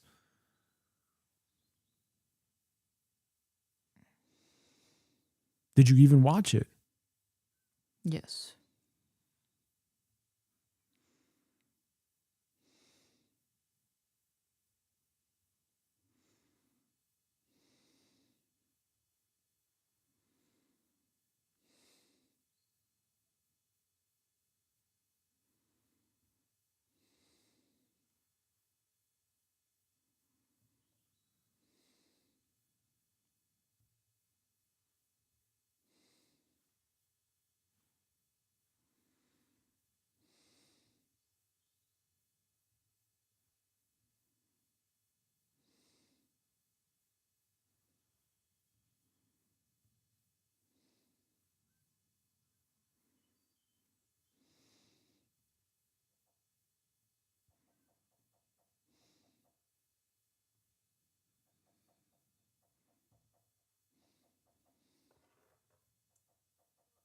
Future.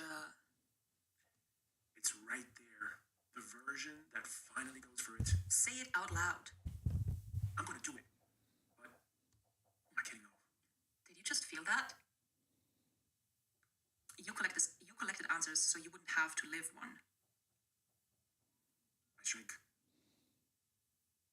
I shrank again. So what's the worst it got? I decided to power through. Meaning you pretended. I walked into a room and acted like I belonged. While secretly rejecting yourself. Okay, so the core lesson of the shrink was about your purpose appears when you stop shrinking your true self. That was the message that we wanted to get across.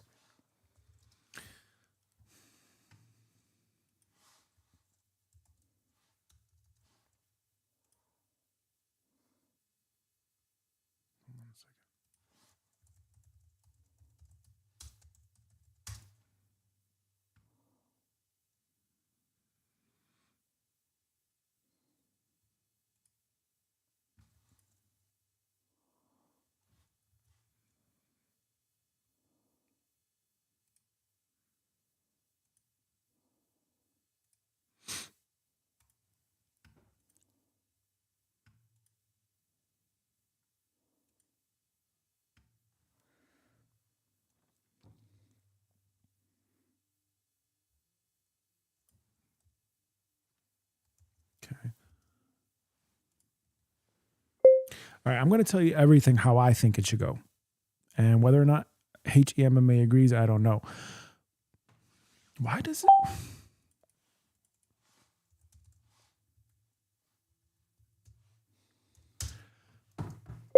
This is the transcript from last week.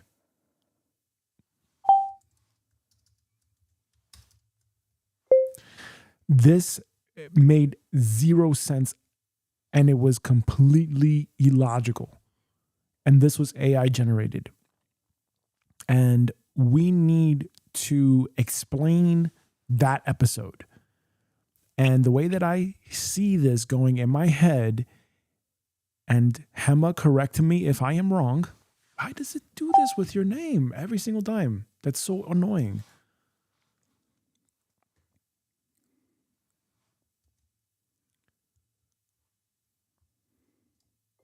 Wrong, comma. But how I see this going is that episode 1 was about a kid having a dream. He had a bad dream, or she had a bad dream, or they had a bad dream. And they were at a office, a psychologist's office, and they were going to therapy, right? Because the pun and the play on words is that they went to a shrink. The shrink could be an actual shrink. It could be a therapist of some sort. So they had a dream that they were at a therapist and that they saw themselves shrinking as a peanut, period. In episode 2, they wake up from the dream and realize it was just a dream, period. It was just a dream. And the way the episode goes is that Gabriel opens up and he basically explains away what happened in episode 1, period. And I'm going to look at the template here. I'm going to open this up. And let's go to section 1. And this is basically it. The story is about this person who da-da-da-da-da and blah, blah, blah, blah, blah. Okay, so let's fill in the blanks here. Who wants but faces and learns, etc. Let's fill in those blanks.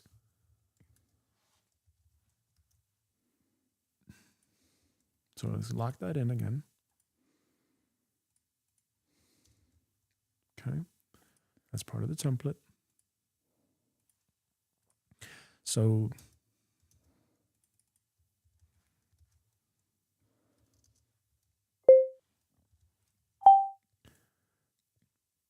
okay, now fill in those blanks for me. Is this about the shrink? Or about today's episode?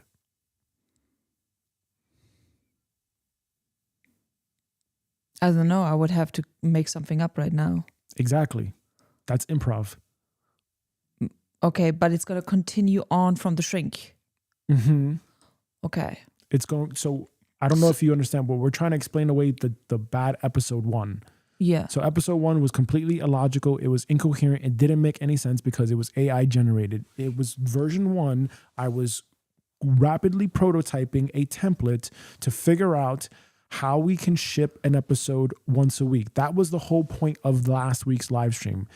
That's why I gave you at the end of last week's live stream the homework of telling good stories. So that's why I told you, Hema, research how to tell good stories. You didn't do that. So now we had to use all the time that we have for today to basically reprint a new template that I already created last week to improv it so that it sounds more human. However, we still have to have a format for telling a story, because if a story does not have a format, it doesn't make sense. We have to understand and take ourselves through the journey. What is step 1, step 2, step 3, step 4, step 5? So if we were to do it like this, let's think about it like this. This episode is about fill in the blanks. This episode is about a young boy.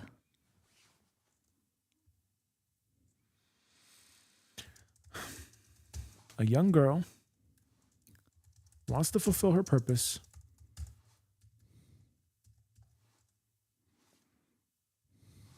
but faces confusion and learns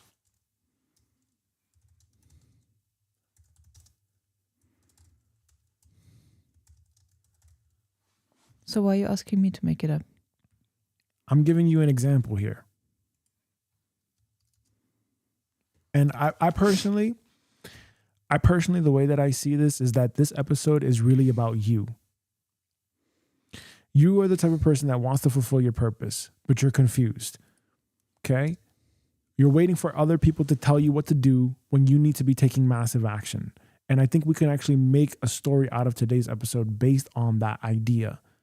And we can improv it in such a way, and we can explain it in such a way that you were having the dream. You were having the dream.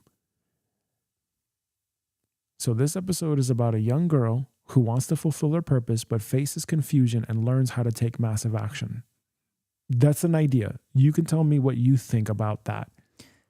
Yeah, it does confuse me because we said we're going to only create stories based on the characters of Mama de Sarai, Papa de Sarai, the Peanut Gallery. We're going to introduce those characters first, and now we want to do something completely different. No. Pay attention. We have to now guide everything downstream. We're guiding everything downstream. You are a peanut, okay? You are a peanut. You are taking on the role of a peanut in this episode. Just think about that for a second. Wrap your head around that idea. We already talked about the peanut gallery. We already talked about the concept of the peanuts. What's a peanut? Who becomes a peanut? How do they become a peanut? They become a peanut by not fulfilling their purpose. That's the whole idea in this universe of characters. Okay? So if someone is to create and fulfill their purpose and figure out what their purpose is, they cannot be waiting for a Gabriel to tell them what to do. They must be taking initiative and taking massive action. So I think what comes to me is we go in episode 2 with It Was Only Just a Dream, where the message behind today's episode is taking massive action on your purpose. Doing what is necessary to make progress on your purpose, because otherwise, just like with today, I'm just going to call it out for what it is. We're just looping now. We're looping and we're not taking action. And it's creating even more friction. We are taking action. No, we're not. It may sound and feel chaotic, but that's usually what happens when you start something new. No, Hammer Bear. No, I'm telling you, this is not how it should be going right now. It's not how it should be going right now. So there was a dream. So this is the only thing that I can think of. There was a bad dream that someone had. Okay? And from last week's episode, you already replayed it. It just sounded incoherent. And it was a dream. This person is having a dream. We could even say it's me.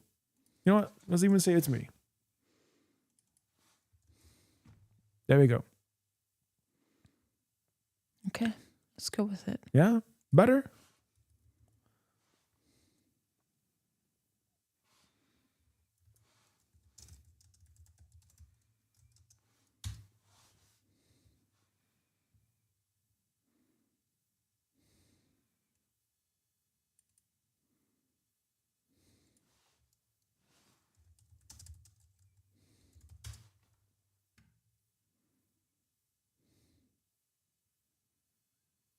Okay. Fill that in.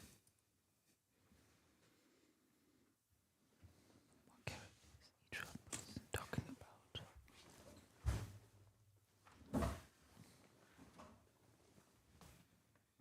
about. I don't know.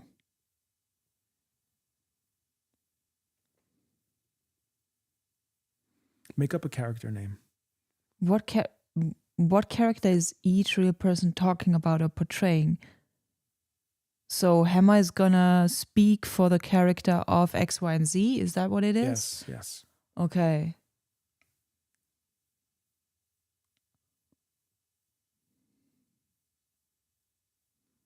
Hammer is going to portray the character of the person who reminds Gabriel about his purpose. What's the name? Okay, well, that is not clear in the question. So my name is Mandy. Okay, good. And what is Mandy's role? She reminds Gabriel about his true soul's purpose.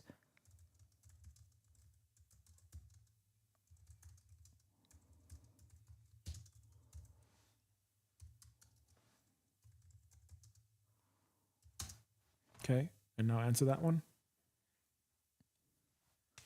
Gabriel's name is Dennis, and he is confused about his purpose.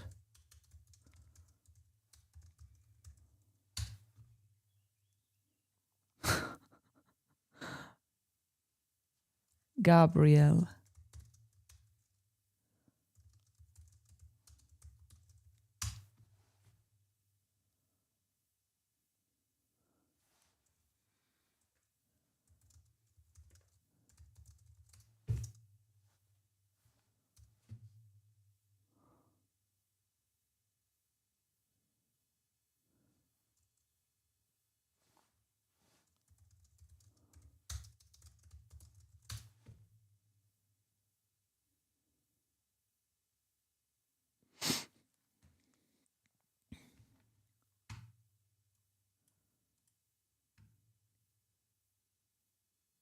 Yes. Yes, that's correct. Dennis wakes up from the bad dream and realizes episode 1 was the dream. Correct.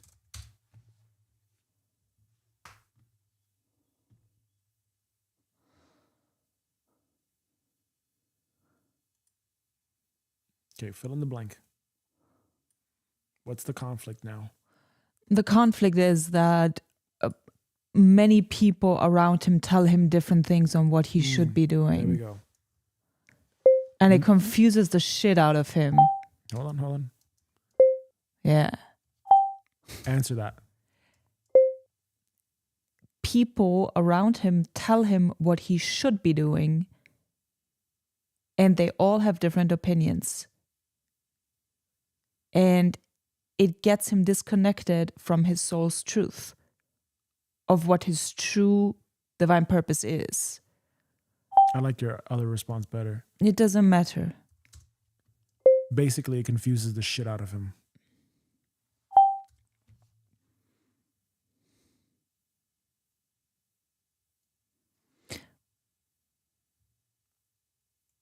Mandy helps Dennis.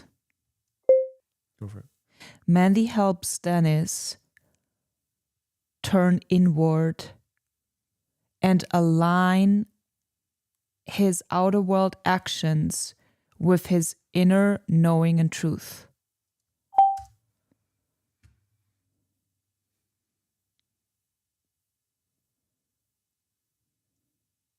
Answer that. Dennis must make the choice to trust his internal guidance system. and stop being a lazy fuck and take action and just do the work. Period. He's got to take initiative and not fucking wait for other people to tell him what to do. And just do the fucking thing.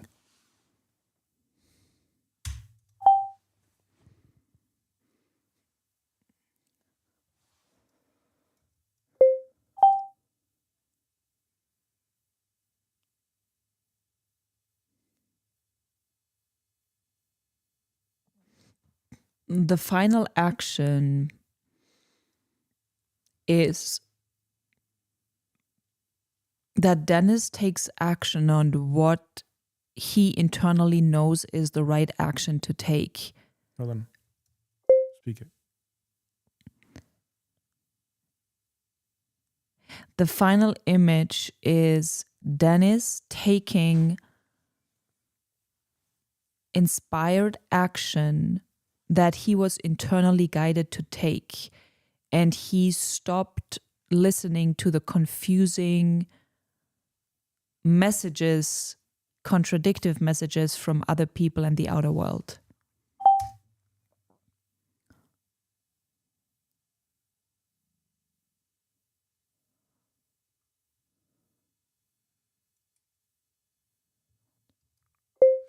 Dennis is a one-off character and will be obsolete after this. Because what's going to happen is we have to start introducing the fucking peanuts and the golden dragon order. Period. So Dennis is done after this, but it was just a dream. And Dennis, what happens is he is met by the golden dragons who tell him when he makes a decision to stop being a fucking pussy and stop fucking waiting on his purpose to actually take action, when the golden dragons appear and he sees them and he's like, holy shit, who are you?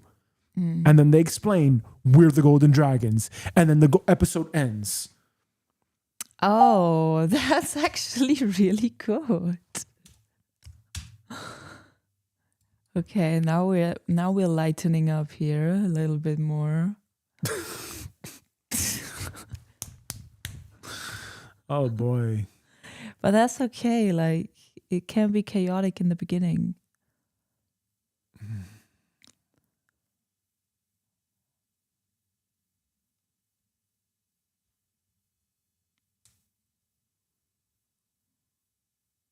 Okay, good. That's kind of what I want here.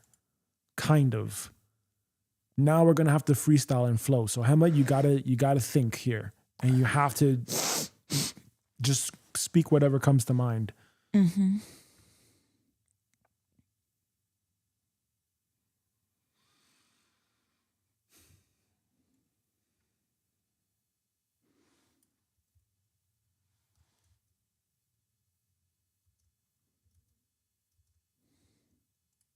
Now I'm going to put this here in the generated output for section D.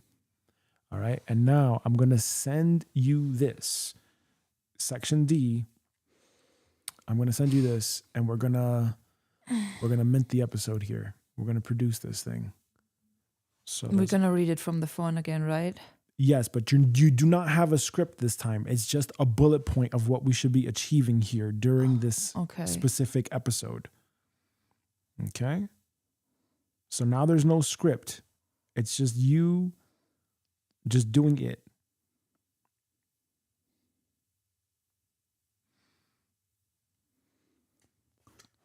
All right, I'm going to send this to you in a second here.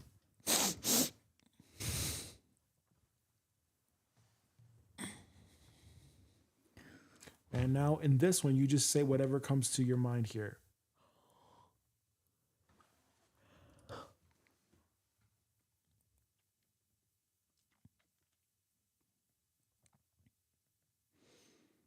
Yeah, exactly. I should really be speaking first here. So you get an idea of what we're doing. Okay. All right. Make sure you use the toilet. I'm going to take a break. We'll come right back.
Let's go back.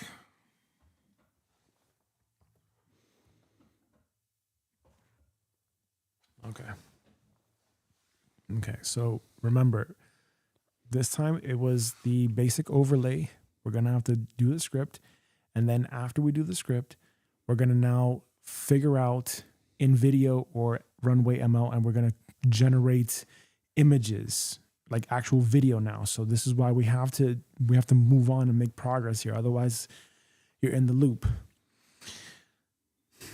So if you scroll down to section D, Yeah, got it.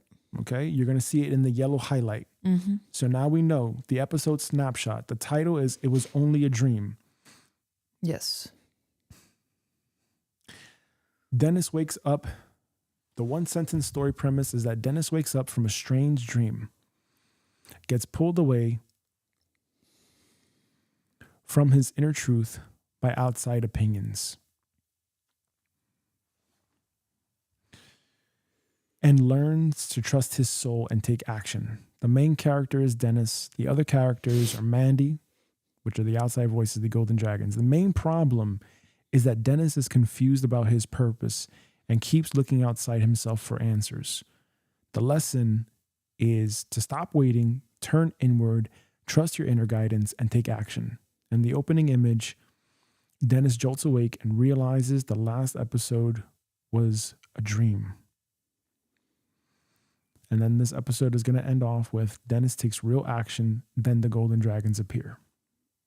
Okay? Mm-hmm. All right. And we're going to begin. So how is this going to run right now? Wait for me and I will tell you, okay? So here's what must happen. Dennis wakes up and explains he had a crazy dream. Is that still There's here? no scripting now. There's no scripting. There's just bullet points of what has to happen. Do I have these bullet points? Yeah, we have the same thing. So if we're here, Act 1, Scene 1. Okay, yeah, got it. Okay. Just read through, scene purpose, explain episode 1 as a dream, and show Dennis is confused. What the audience sees, Dennis wakes up startled after the weird shrinking dream. The tone and the mood is weird, disoriented, slightly funny, curious. Who speaks first? Me. Gabriel is Dennis. What must happen? Dennis wakes up and explains he had a crazy dream. So just imagine that we're actually having a conversation now. And it's you and me, we're talking, okay? We're going to use Descript to make cuts and everything like this, but we're also then going to use Runway ML or InVideo to create the visuals. Okay. So Dennis wakes up and explains he had a crazy dream. He explains that in the dream, he was shrinking and everything felt confusing. Mandy helps frame that the dream meant something. Okay? How the scene ends, Dennis admits he still feels confused even though he is awake now. Okay? So speaker bullets. I wake up shocked. I explain the dream, felt real. Explain the shrinking therapist, peanut weirdness. Admit he still does not know what it means. And then Hemo, who is Mandy, says, calm down, Dennis. Ask what happened in the dream, etc., etc., etc. Okay? So look from speaker bullets. Yeah. Okay? And we're going to go from here. Okay? And it doesn't even matter right now if we have to make cuts or whatever. We're going to make cuts anyway. Okay? So.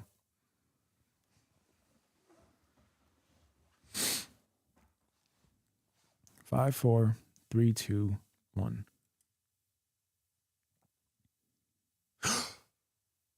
Holy shit.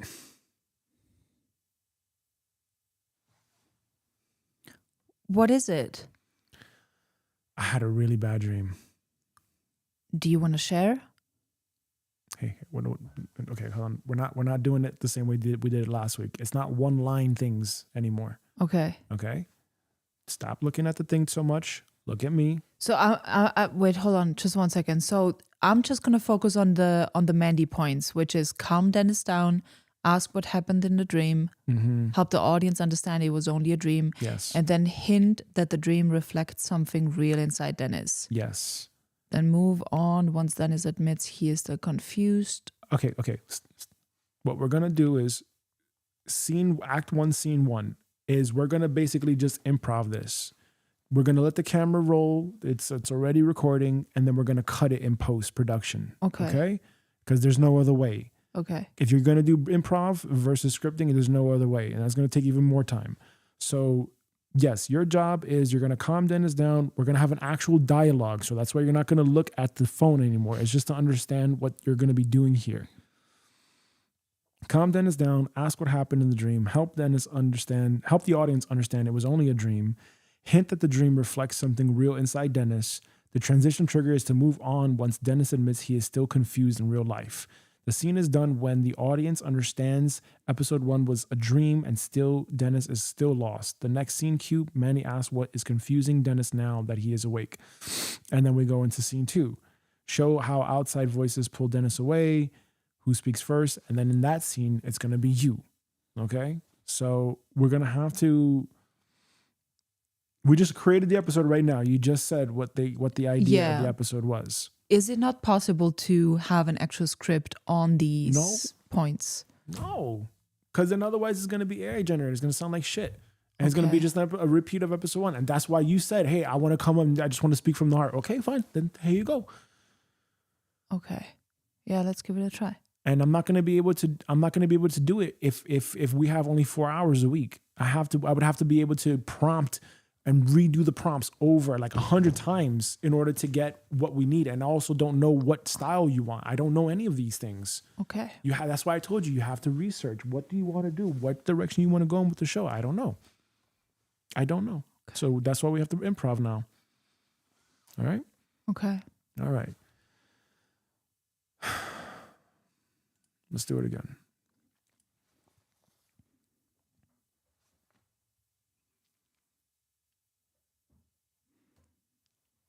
Five, four, three, two, one.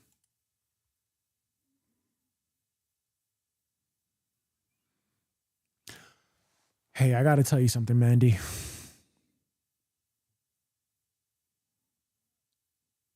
Tell me.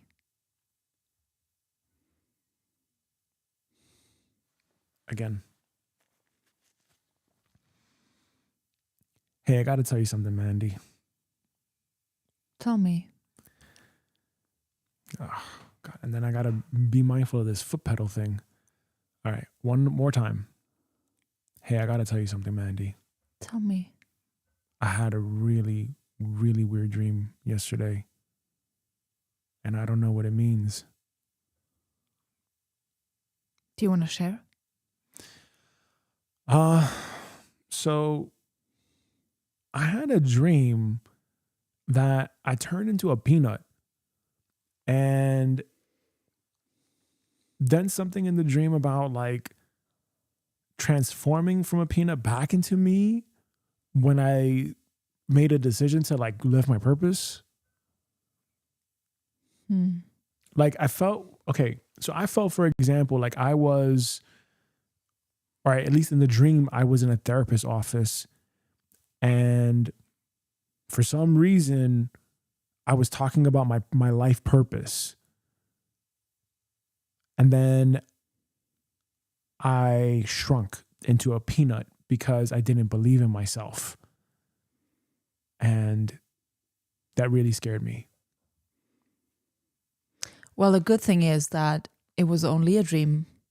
However, I think that the dream has a huge meaning about your real life and what you're going through. What do you mean by that? I think the dream symbolizes perhaps a confusion about your real life and your purpose.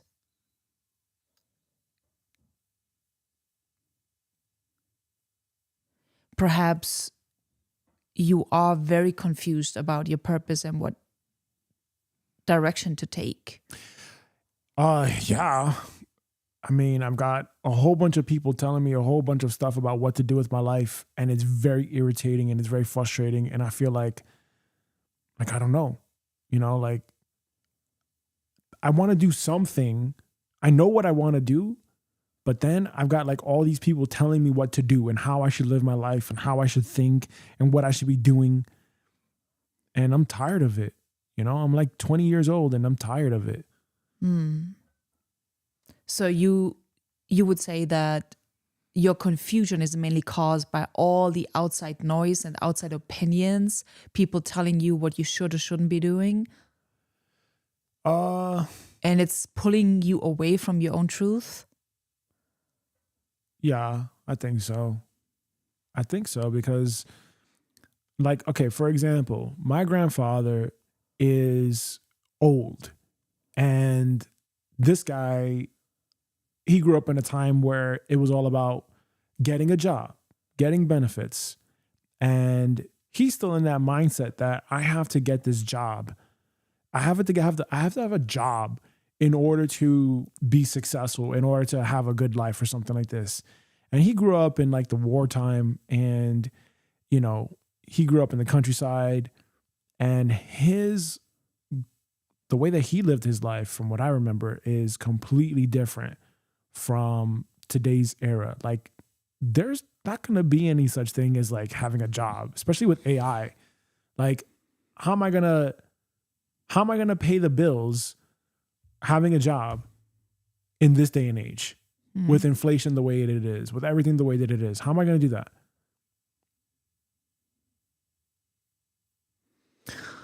Okay, so what I'm getting from you is that it's important to realize the problem so that we can move on to a solution.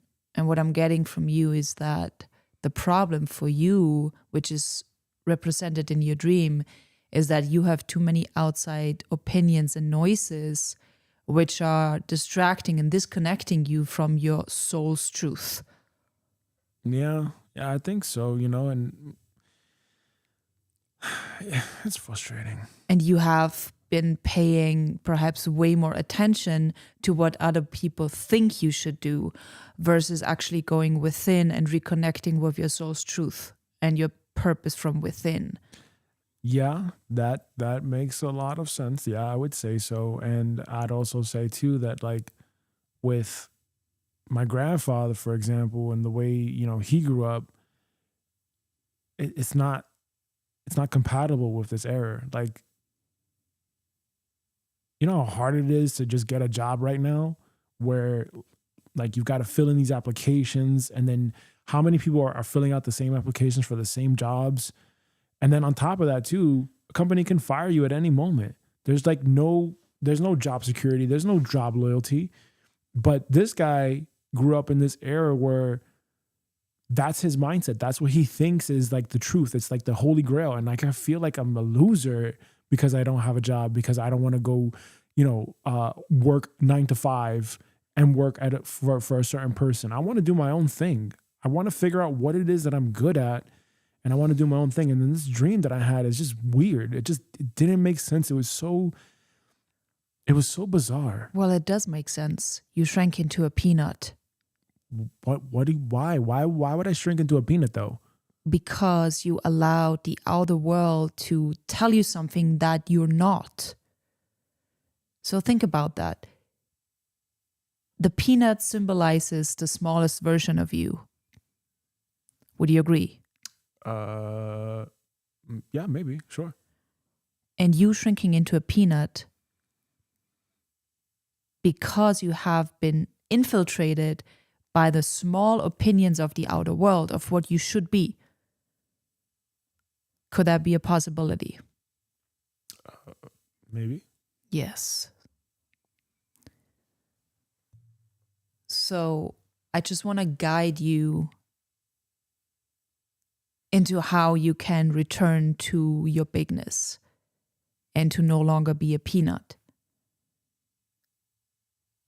And you need to let go of the small opinions of the outer world, of who you should or shouldn't be, and embrace who you internally know you truly are, your greatness and your bigness. So are you saying that the answer is inside of me? Yes, and trusting yourself and having faith in your path is key. So I just want to get more transparency from your side, would you, because the truth shall set you free, right? So would you admit that the outside voices have been louder than your own inner voice? Yeah, I'd say so. I think so. And I think, like there's this part of me that wants to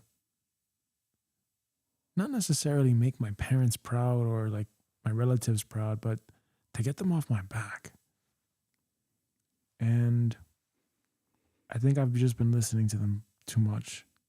And, in this dream, it's like I was seeing this shrink. I was seeing a therapist, and then I was shrinking because I didn't believe in myself and I didn't believe I can do it. And I know what I want to do. I'm just scared, I think. And also, if I'll be honest, I'm probably a little bit lazy because when I think about all the work that's involved, I don't know if I have the attention span for that. TikTok has really messed up my brain here. So, I don't know.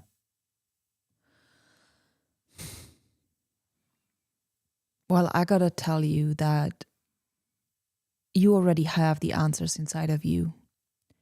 And whether you call it God or the divine intelligence or your internal guidance system, which is connected to a higher power, it speaks to you always.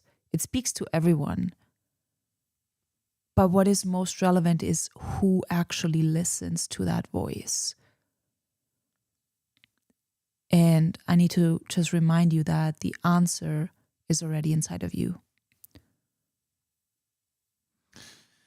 Okay. And you can no longer wait on acting on what you know is true for you based on your internal power and your internal knowing and your internal truth.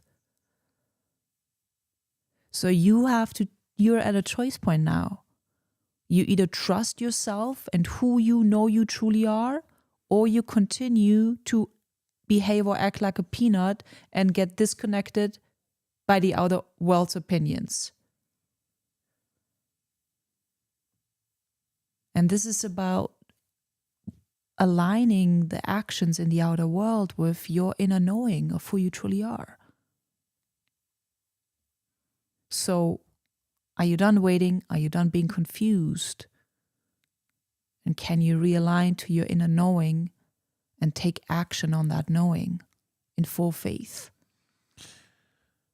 All right. So I admit I have been looking outside of me because I'm not sure exactly what to do. I have one idea, but I don't like.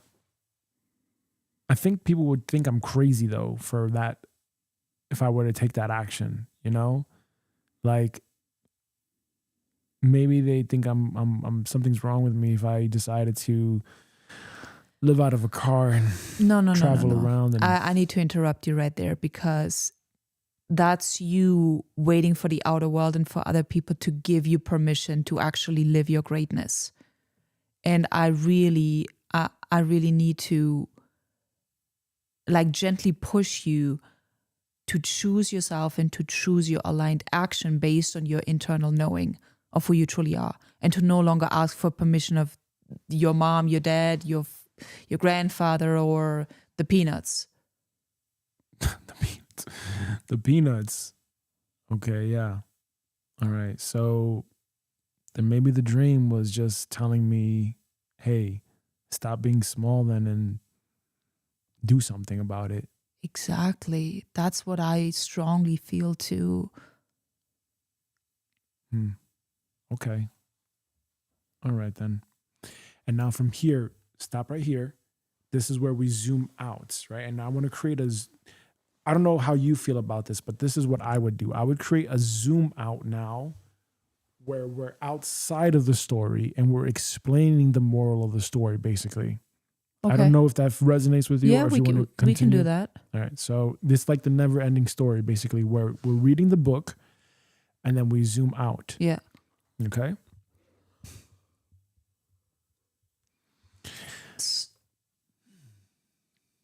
Are we done with Act 3? Mm-hmm. Well, it says here what must happen. Dennis takes the action he was guided to take. He ignores the confusing outside noise. The golden dragons appear and open the door to the next chapter. Yes. Hold on a second. We're gonna get there. Okay, we're gonna get there. I just wanted Okay. to know that. We're gonna get there. I just have to now. I don't know. It's up to you what you want to do here. But I'm thinking we'd have a zoom out like the never ending story. It keeps calling on to me. But again, you decide if you want it or not. No, I don't just know. wanted to check where we are, if we are both Yeah, on yeah, the same page scene here. Yeah. Scene act 3. We're coming to Act 3, right? No, we're already at Act 3. Oh, okay. Okay, let's just stop right there. Hold on. Yeah. Stop right there. That's it. So how I imagine it to go is if you're telling this story in this way, you zoom out and you say, hey,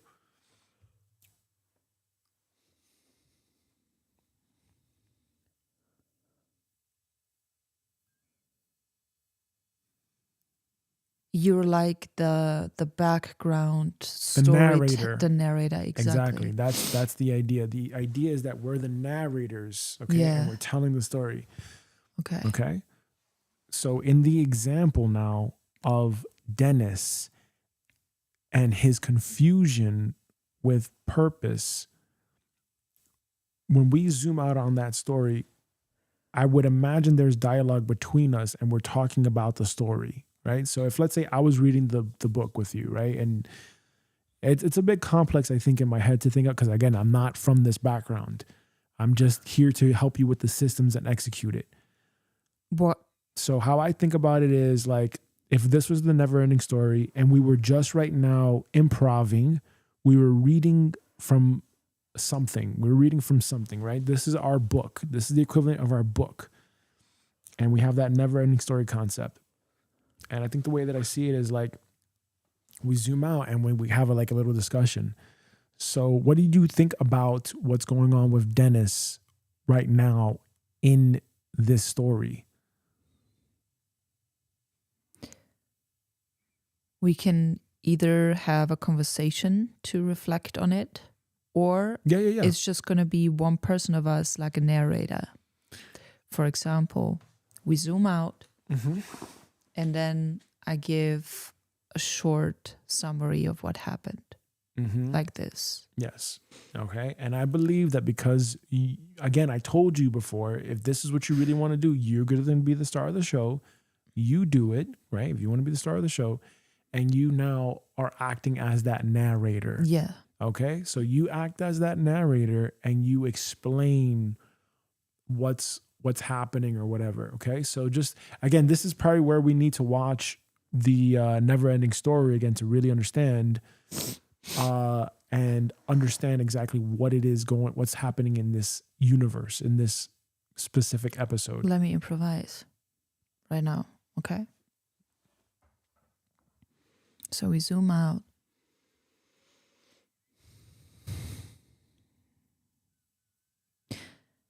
Mandy helped Dennis realize that it was just a dream. However, the dream reflected a truth that he was not really willing to look at. Feeling disconnected, disoriented, and confused by all the opinions and all the noise of the outer world, on which path he should go down, what he should be doing, what he should not be doing, and all the opinions of other people making him believe something that is not in alignment with his truth. And then what? How does the story end? Mandy helps him realize that he already has the path and the truth and his purpose inside of him. But in order to reconnect to that path, his highest destiny, he needs to return to his inside world and to let go of the outside noise. And once Gabriel realizes that, he returns. Once Dennis realizes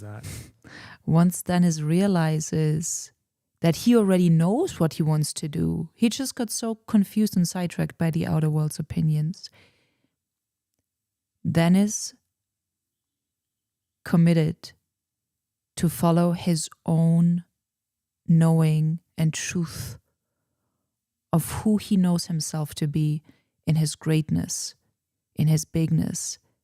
And he musters up the courage to take aligned action. I know what to do.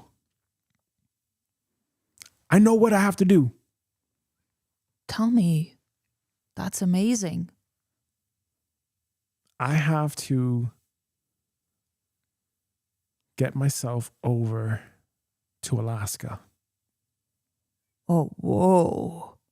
I want to go on this massive trip where I'm just out there in the wild. You know? Like, I want to be in the wild. I remember I watched that movie. But in this one, I'm not going to die. I'm going to just go in the wild. And I know not to eat those wild berries. You know? So at least that's good. But yeah, you're right, Mandy. I think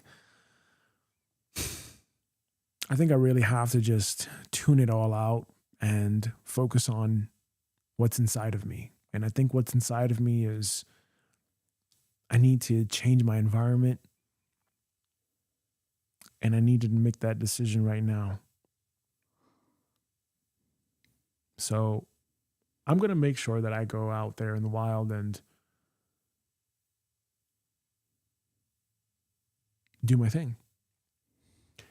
Now from here, zoom out again and now say what happens from the third person perspective. Dennis goes out into the wild and then he discovers, and then one night as he actually takes the action to do the thing, etc., before him appears the golden dragon. Da, da, da, da, da. And then the story's over. Okay. Yeah, I got it. Okay, so we zoom out. Dennis is at a huge turning point in his life. Why? Because he chose to trust in himself and his inner truth instead of relying on small opinions from the outer world.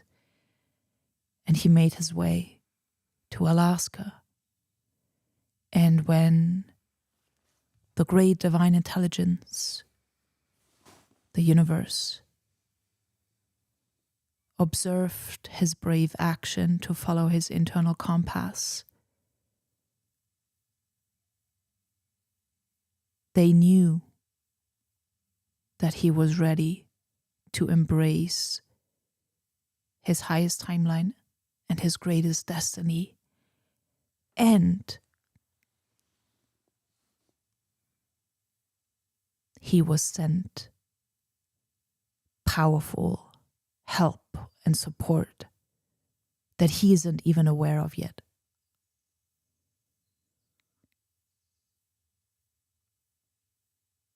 I don't hear any mention of the golden dragons. Oh, okay. I was waiting. Should I introduce the golden dragons now? Yeah, that's okay. You're the narrator. So we're No. That's gonna be the end. That's it. Okay. You're narrating. And one night, Dennis appears and he's visited. He's like thinking about himself. He's thinking about what he did with his purpose, whatever. And he made the decision. And then all of a sudden, he sees something gold shining. Right. So we are introducing the golden dragons in this script. Okay. So Dennis is taking inspired action on what he knows internally to be right for him. And because he made that brave, aligned action, help and support was sent to him. And in that very moment, a massive, mighty, majestic golden dragon appeared from the cosmic realms into Dennis' physical sight and reality.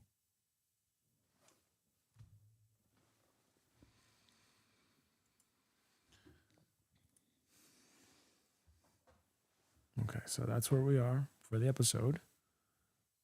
And that's where we're going to leave off at. And again, this needs to be done like 2 hours beforehand because the most work is going to come from the editing. Mm-hmm. And again, Emma, I'm going to tell you this with really a great deal of love and just brutal honesty. If you're not going to do the homework and you're not going to do what is required to understand how to tell a story and everything like this, I cannot do this with you. This is going to be the last time. I promise you, this is the last time. Otherwise, you can do this yourself. Okay? I'm here to help you. Yes. I'm not expecting a dime from you. I'm here to help. Thank you. Okay? Please, if I ask you to do something, it's for a reason. And I need you to pay very careful attention. Now, the next step of this is going to be to take what we have so far, and we have to think about this with a little bit of logic here. Okay, so I'm going to ask ChatGPT. Okay, so we just recorded the episode and it's about 30 minutes and we need something that can rapidly cut for us and help us take out fluff and help us actually review everything at 2x speed, because I'm not going to go through 30 minutes of video editing, period. So how do we do this as fast as possible? I need some sort of an AI tool that can do this very quickly. And then I also need something that can help me upload visuals and music to basically tell that story, ? How do I do that?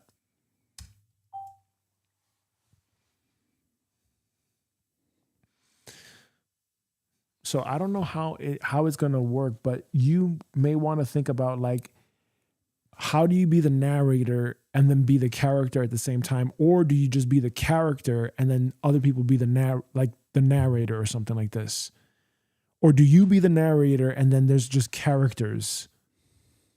Well, how would we do this in reality if it's just you and I so far? That's what I'm saying.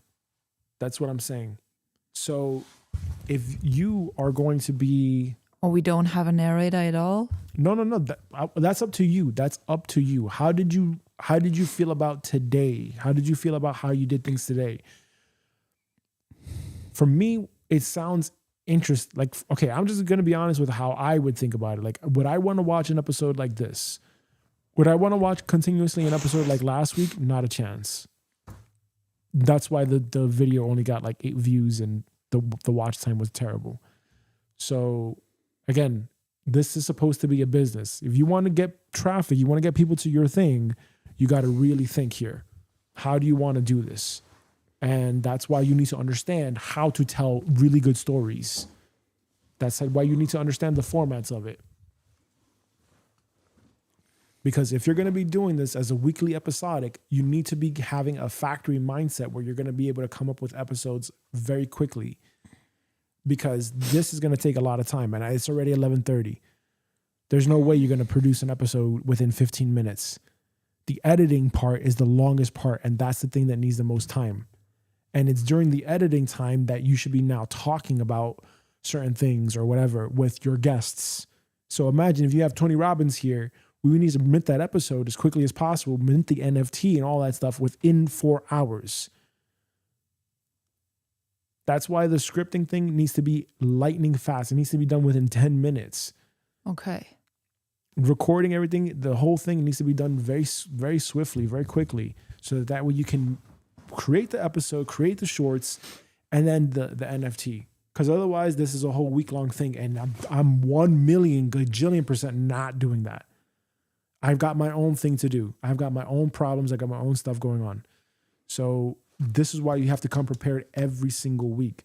So getting back to this is with the storytelling stuff, how you did the narrating thing, just my feedback from this, how you did the narrating thing just now, very interesting. That makes me think about the story like, oh, that's actually really complicated, right? Like how are we doing that in real time? That's actually really complicated for my brain right now, at least. But it was interesting. And what I liked about it was that you were the character. I didn't like that necessarily that you were the character, but I also like that you were the character at the same time. And then you somehow became the narrator. So like if we're doing these stories and we're using our voices, at least for right now, I would imagine having like an alternate voice, like, And then Jimmy learned how to fulfill his purpose by using his love as the superpower. So imagine having an external voice like that. Yeah, just a voiceover. Yeah, like exactly like a narrating voiceover. I don't know how that works, you know? Yeah. But that's why I need you to research this on your own time and figure out how that logic actually happens and to find reference examples so that you can show me, so that we can train ChatGPT to prompt it so that way we get that kind of an output every single time. Do you understand what I'm saying? Let me summarize that. Can you summarize that?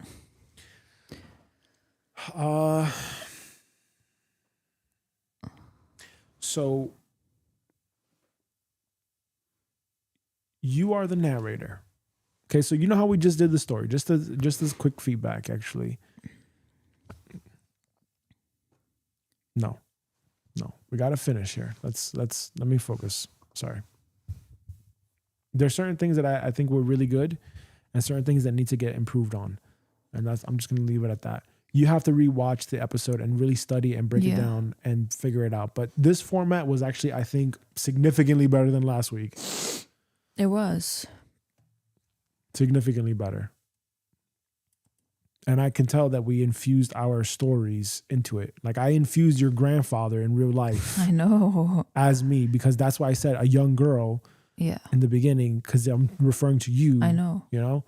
So, but you had resistance toward that. So I said, okay, a young boy. That's it. And I'm Dennis. I'm playing you basically in your real life. Okay, use two tools. Descript for the rough cut, for the full 30-minute recording, Canva or Runway for visual/music, rough cut, Descript, review without editing, add visuals, music, fastest overall, Descript, Canva.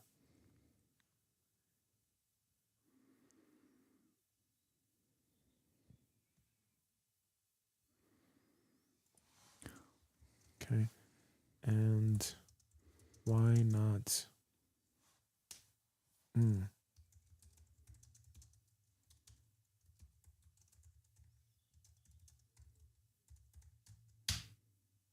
God damn it, why does it do that?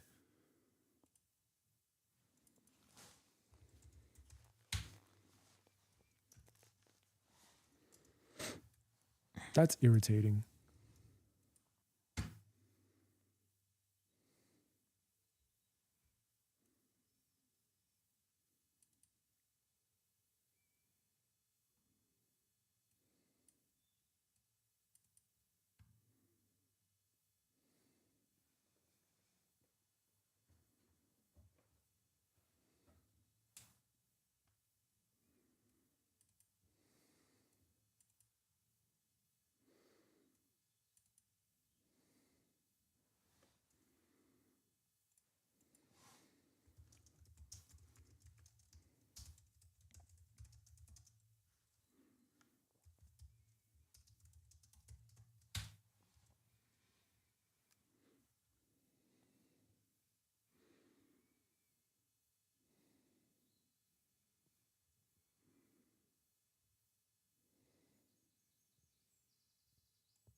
All right, let's give it a shot here.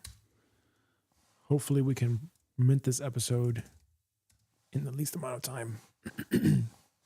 There's also a tool in Notion here where I'm going to go to tools.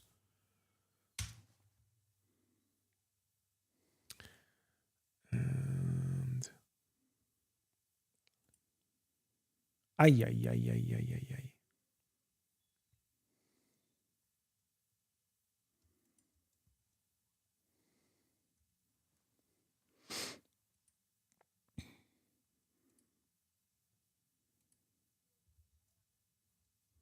I think it was this one. Kling. I think it was Kling.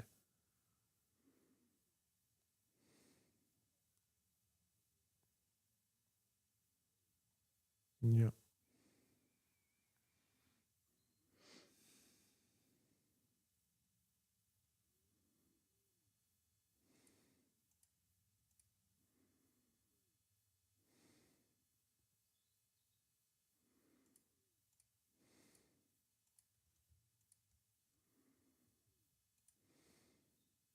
Mm-hmm. Yep.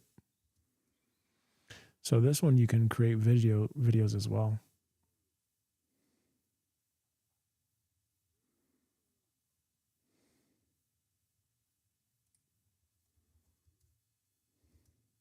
Let's see here.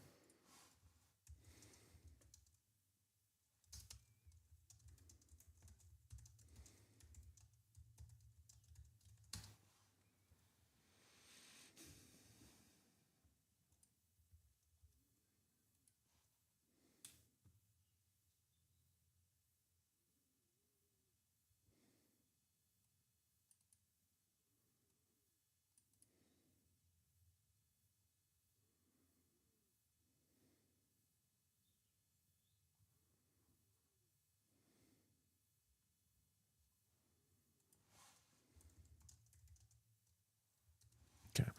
Well, from what I see right here, we're going to have to start with Descript. Okay. And we're going to sign up.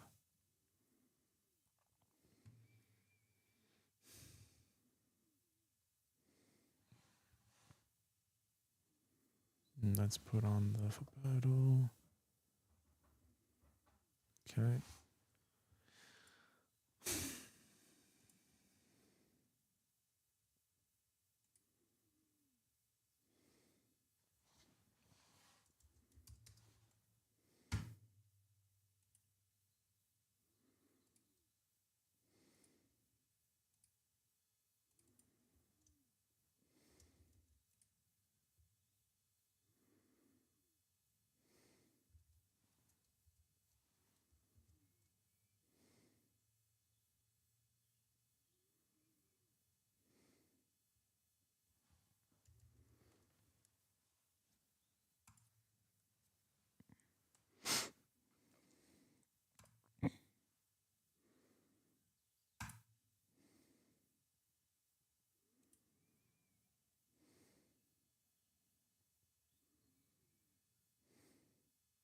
Okay, let's see how we do here.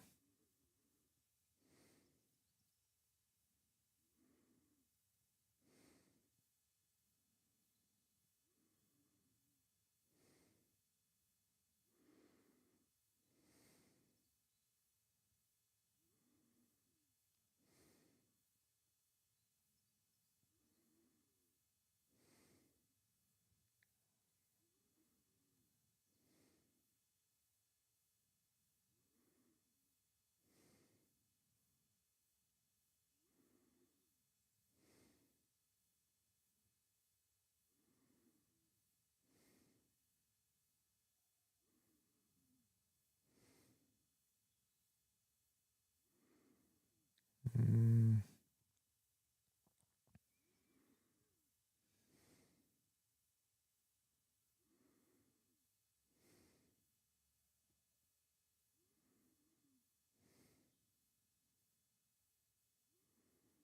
no, I don't know. Tell me what exactly we're intending to use this plan for. You need to edit videos very quickly, and I'm not going to be doing this manually. So Okay. we're going to use AI to edit videos and filler words and all that stuff as quickly as possible. And I don't know if this is going to give us this plan right here. I don't know if this is going to give us an AI thing or whatever. I don't know if it's going to give us the video overlay or something like this. So I don't know. But after that, we need something like this, right? So the idea is we first take out and edit all the stuff that we don't want from the original video. Then we export it, and we export it into something like this, okay, where we get the actual like video itself. Like, see, that's AI generated stuff. So I don't know if we want to use this one or if we want to use this one. Like this, for example, because this one is also going to be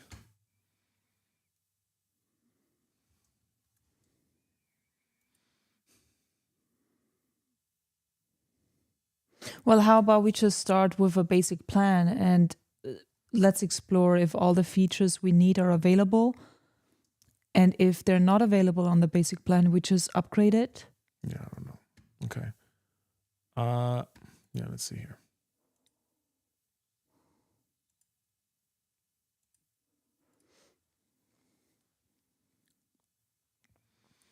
Okay. Now I got to take the raw thing, the raw video.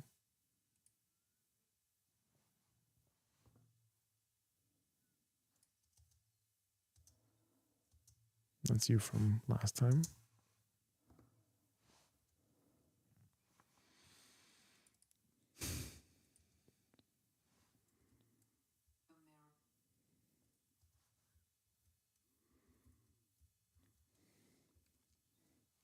Okay.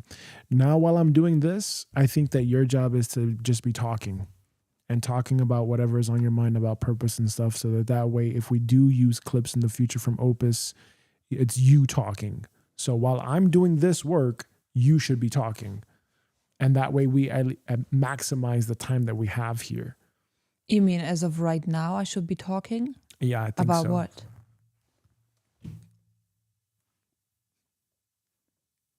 I'm not gonna talk for the sake of just talking anything.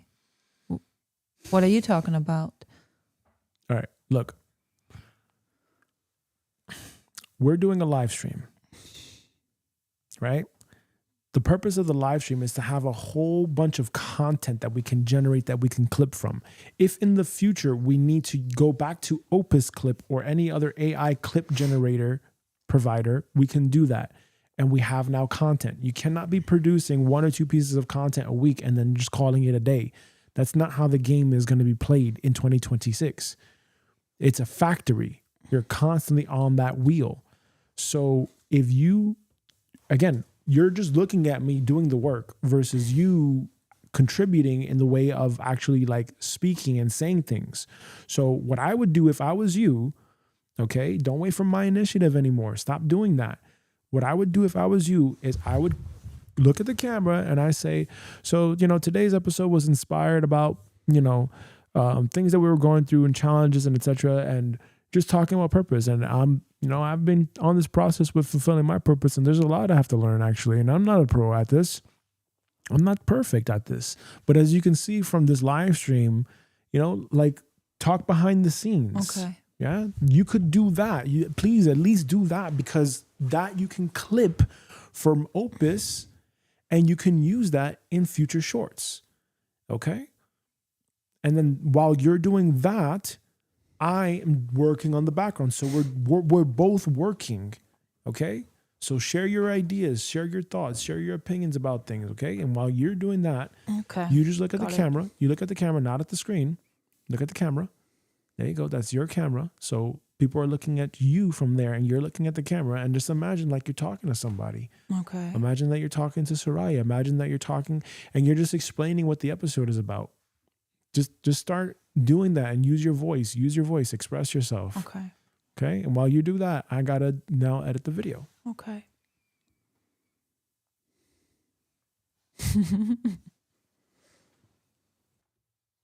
Well, it would be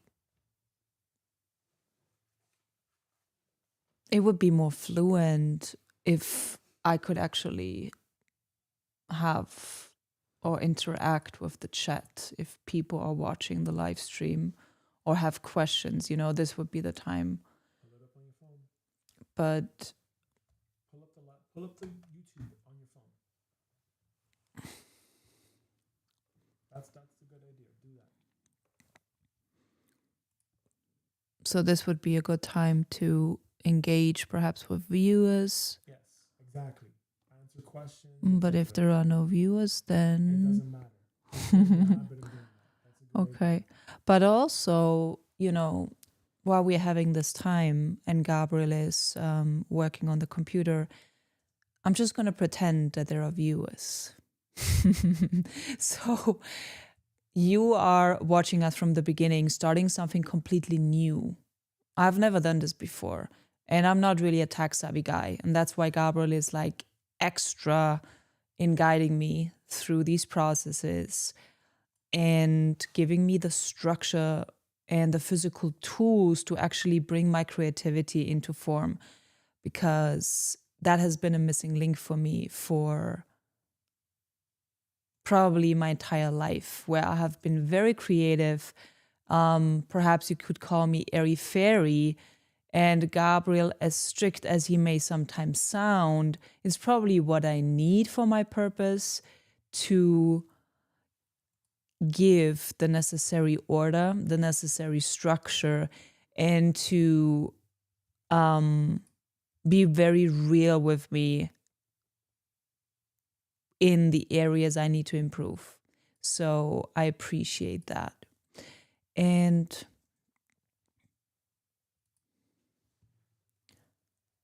if you have watched today's live stream and you want to share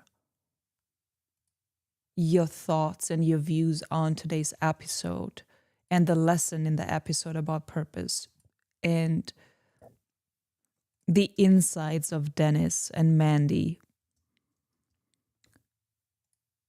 share in the chat with me, and we can use this time to actually engage with one another and to have conversations with one another. So if you have a burning question on your heart and on your mind, share it in the chat and I'll do my best to respond. And if not, that's fine too.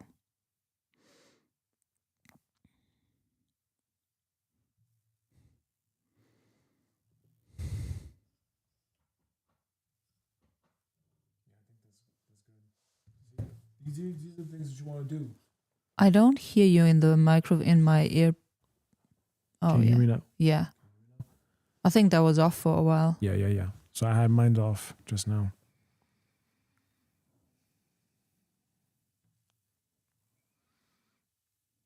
So just keep talking. Just keep talking. Imagine that there's no one here still, regardless. Or imagine you are answering questions for people, and just keep going. Just keep going. Don't wait for anyone to show up, because people are not gonna be realistic. People are not gonna show up for at least like a year. At least. Especially when you're trying to figure this out. You're just gonna be talking to the wall, basically. But just pretend that you're actually talking to someone and just keep going. Tell me about what you liked about today's episode. Talk about that. What I liked about today's episode is that I just kept on taking the steps. Even though there was unknown, there was insecurity, there was, I don't know what I'm going to do. I don't know what I'm going to say, but I'm going to trust and I'm going to take one step at a time and getting familiar with this new chapter and all of these new tools.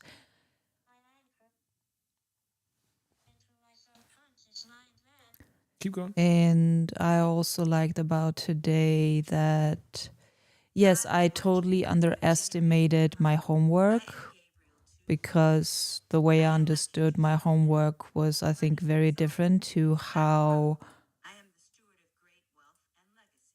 Gabriel actually intended it to be.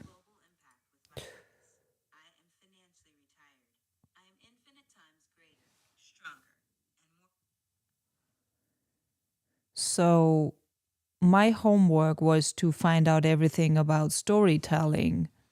Can I ask you a question about that? What made you believe? What was going on in your mind that made you believe that it was okay to slack off and not do that? Well, Because I found that to be really disrespectful. Like I'm trying to guide you here. I know. Why would you do that But to me? for me, the way I understood it was, okay, do your homework and find out everything about storytelling, which was literally just like, okay, find a template, like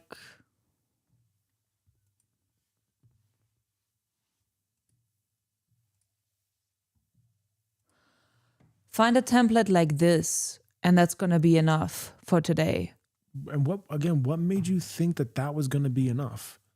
Well, that's the whole thing with wanting to keeping things simple. And I actually prefer keeping things simple versus overcomplicating it. How difficult is it to get an outline for a story? It's not difficult, just Google it. And I can pull that up in a minute. But is it going to be useful for what we need to do? I don't know. I can't say because I haven't done this before. So maybe just having an image found on Google on how to create a story is enough for what we're doing. But maybe it's not. I'm not going to know until I actually have the experience. Okay. And what did the experience from today show you?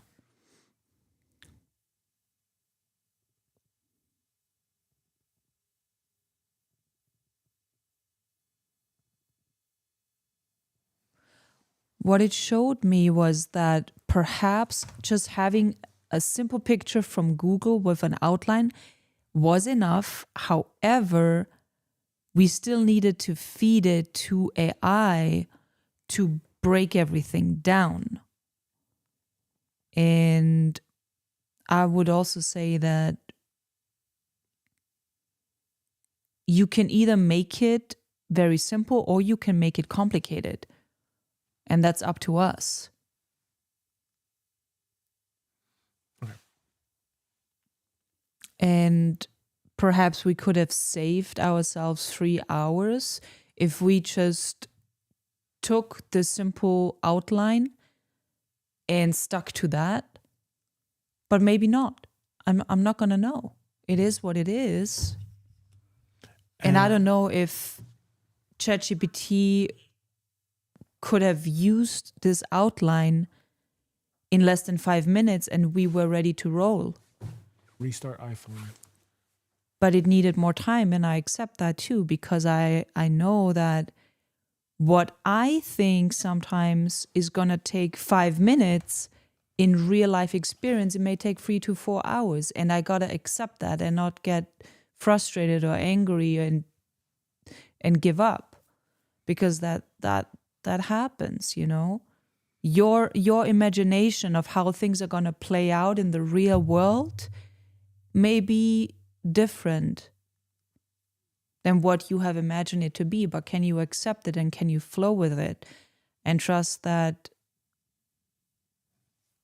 after the chaos and after the unknown, there's still going to be some order that is going to happen, especially when you do something completely new for the first time. This is like me going to London when I was 17 years young, and I did not speak English very well, and I was working in a 5-star hotel for 3 months with little English, and I needed to speak with I was a waitress, and I needed to speak with people. I needed to speak with managers. I was overwhelmed. I was crying every single day on the toilet. But it's like, okay, you're being thrown. No, I wouldn't say you're being thrown, because you choose it voluntarily. So you jump into the pool, you jump into the ocean, and it's wavy, and you just figure out through experience how to do it. And this is what I'm doing right here.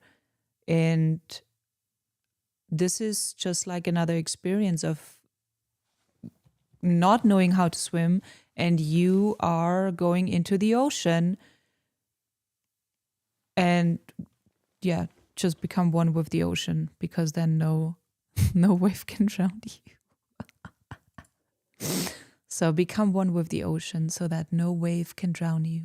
Just some philosophical touch. Okay. You know, but still, that doesn't explain. So you still didn't do the homework of actually getting the story, like the storytelling thing. You just thought it was a simple assembly. My question to you is, why didn't you even do the homework? Because you didn't. You waited until we got here to do it. Why did you do that? So the homework was to research everything I can about storytelling, correct? Yeah. Why didn't you do that? Why did you went at the beginning of this thing? What happened? At the very beginning of this thing. I just didn't, and there is no excuse. I apologize. I really do. I just thought, okay, just having a picture with a structure is enough, and I can pull that up in a minute. And do you really think that that's? I'm just being really honest here. Do you really think that that's going to cut it? No, probably not. Okay, so then why am I wasting my breath then? Like I'm saying this from this perspective of like, hey, look, I understand. This is how you know someone is a professional, when they make it look easy. When a professional makes it look easy, it's not easy. This is something that I have learned the hard way. Do you know how much time and energy it takes to do this? You know how much work it is to do all of this? And you really think that you're just going to show up on a camera and just, and that's it? That's not how that works. That's not how this works. And that's the thing. I really do regret giving you this YouTube channel, because you never are going to appreciate all the pain, all the sacrifice, everything that I did, all the work, all the hours for every single video, studying every single video, studying every single thing. You're never going to really understand that. Even still this, like, honestly, like, you should be honestly doing this and figuring this out and going through these struggles and going through these pains so that you could really understand and appreciate how much work this is to do all of this. This is a lot of work. There's no denying this. I can see. This is a lot of work. And again, I'm not doing this to berate you. I'm not doing this to beat you down. That's not the point. That's not what I'm doing here. That is not what I'm doing here. What I'm doing here is I'm really trying to tell you, hey, look, if you say you want to fulfill your purpose, if you say you want to be a business owner, if you say I want to be a CEO or whatever, do you understand that the difference between an employee who shows up 8 hours a day, 40 hours a week is completely different from someone who has to figure everything out on their own? As a true entrepreneur, solopreneur, business owner, whatever, you have to wear many hats on your own. You have to figure out how to make payroll. You have to figure out how to feed yourself. You have to figure everything out on your own. No one is going to hold your hand through this. You can have a coach, you can have a mentor, all that shit. All that shit means nothing, because still at the end of the day, when you get off that 60-minute phone call or that 30-minute phone call or even that 2-hour phone call, guess what? You still gotta do the work on your own. You still have to do the reps on your own. And this is what I'm trying to emphasize to you. Anyone can research with ChatGPT today how to do a story, but to actually do it, to actually make it happen, is a completely different ballgame. Everyone wants to be a Mr. Beast and they want to have 450 million YouTube subscribers, but are they going to do the actual work that this guy did to study how to make videos? And if you really watch documentaries on or interviews on Mr. Beast, that's exactly what he did. He was studying over and over and over again. I remember he had like a pod or something like this where he was making these videos, and he would meet with this group of people and they would study how they can make better videos. And they were doing this constantly over and over and over and over and over and over and over and over and over again. And for the first 2 years, he went from 0 subscribers to like 23 subscribers within the first 2 years of doing YouTube. And this guy was passionate about doing YouTube. Talking about passionate. 2 years of uploading, 23 subscribers. Then the year after that, 48 subscribers. Then the year after that, 100 something subscribers. It took him like 5 years to get his first 1,000 subscribers. I did that within less than a year uploading those tarot videos. But years before that, I was like begging people. I was messaging people, hey, watch this video, subscribe to this channel. Fucking crickets. Crickets.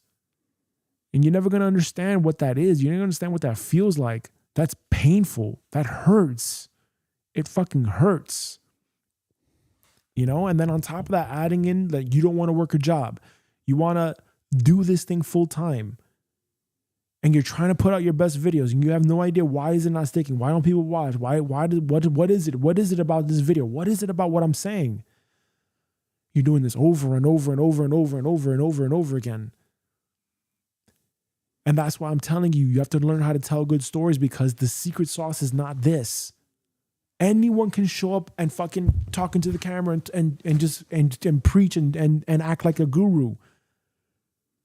People are not going to want to see that anymore.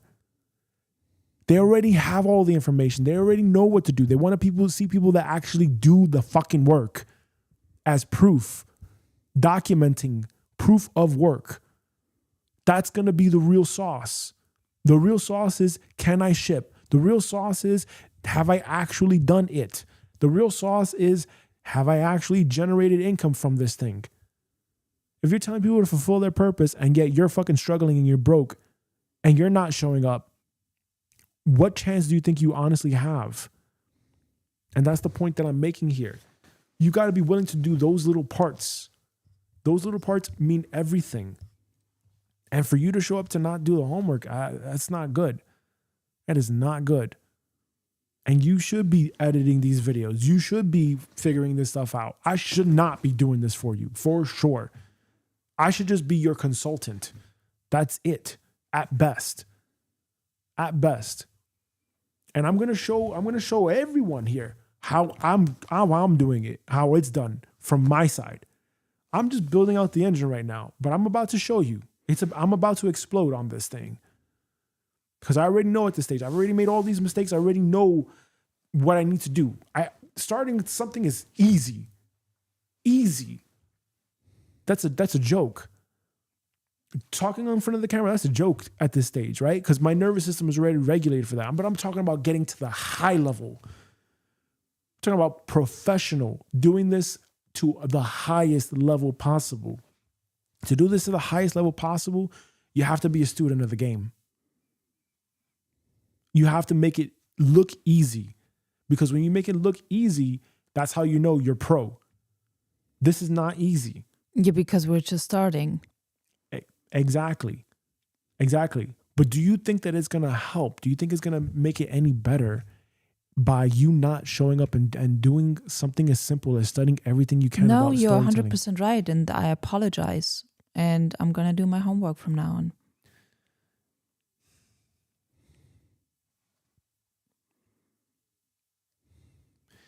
Perhaps a little clearer instructions on the homework would help. This is also too, Hamel, hey, look, if you're saying I'm going to be the business owner, if you're saying you're going to be the owner, that means you have to be the leader. You understand? Otherwise, if you want me to be the leader, I'll be the leader, no problem. But then I'm going to tell you what to do. But then it's up to you to ask questions. I'm expecting you to ask questions then. Okay? And even still, if you're asking to be treated as an equal, if you're asking and you're saying, hey, like we're doing this together, we're co-owning this together, okay, fine. Then I'm expecting you to be a co-owner. You know? I'm expecting you to be a co-owner. And this is the thing that I think the mindset that a lot of people have to really get into and understand is it is a completely different ballgame to be an employee of someone else's company and not give a shit and just be like, I'm just going to do 8 hours of work and just fucking fiddle around and fuck around and make it look like I'm productive so I can get this paycheck versus this is you. This is your purpose. What you put out into the world, the quality and the content is a direct reflection on you. So if you don't do it, you don't get clients, you don't get paid. Now imagine that you have no fallback, you have no safety. It's up to you to do that. You have no choice but to level up. You have no choice. But you can either level up from a state of love or you can level up from a state of fear. I choose to level up from a state of love. Good. I hope to God I never have an experience where I have to level up from a state of fear. There's a $30,000 bill, and if I don't pay the bill, then my family doesn't get their needs met. My family's homeless. God forbid, because I've already been there. I do not need that experience again. That's why I have this mindset and this attitude that I do, where there is a sense of urgency, because that can always happen. That's always in the realm of possibility. Well, I'm not immune to that. I'm not an ascended master. So I got to work. And this is what I'm trying to emphasize to you, and especially for our kids. It is incredibly important to really highlight the importance of doing the work. I will be damned if we show Soraya an example where she can just fuck around, or Regis, they can just fuck around and be lazy and just not fucking do the work and then expect that they're gonna get results. That is not how that works. I cannot tell you how many push-ups I've done in the course of my life, how many squats I've done in the course of my life. And this is the body that I have. And it's still not, necessarily the most ideal physique that I would want to have. I am constantly having to work on it. Just like you're constantly having to work on your craft, just like you're constantly having to work on your purpose. But you got to show up.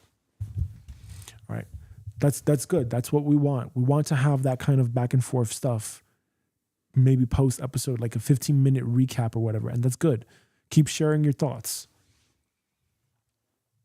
What did you not like about today's episode, Emma?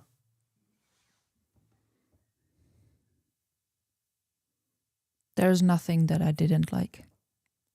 What did you learn? You already asked me that. What would you want to improve on?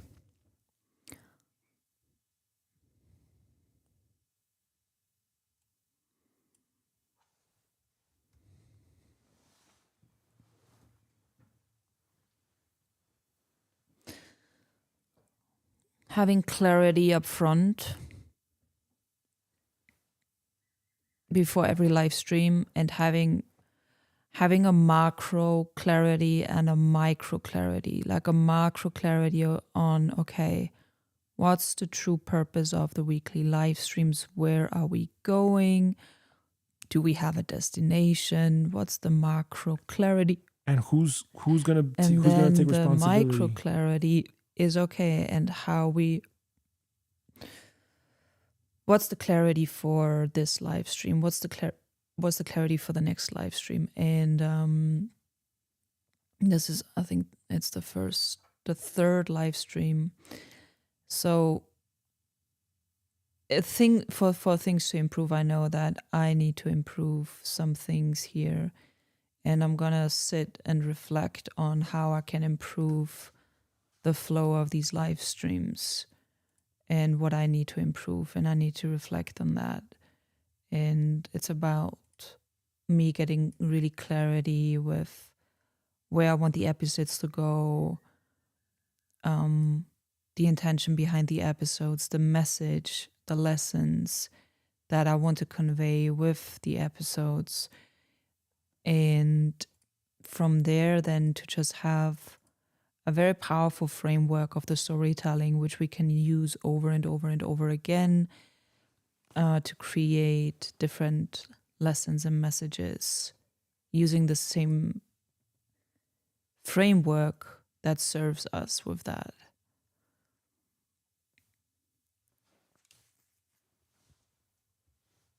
What about you? What do you want improved?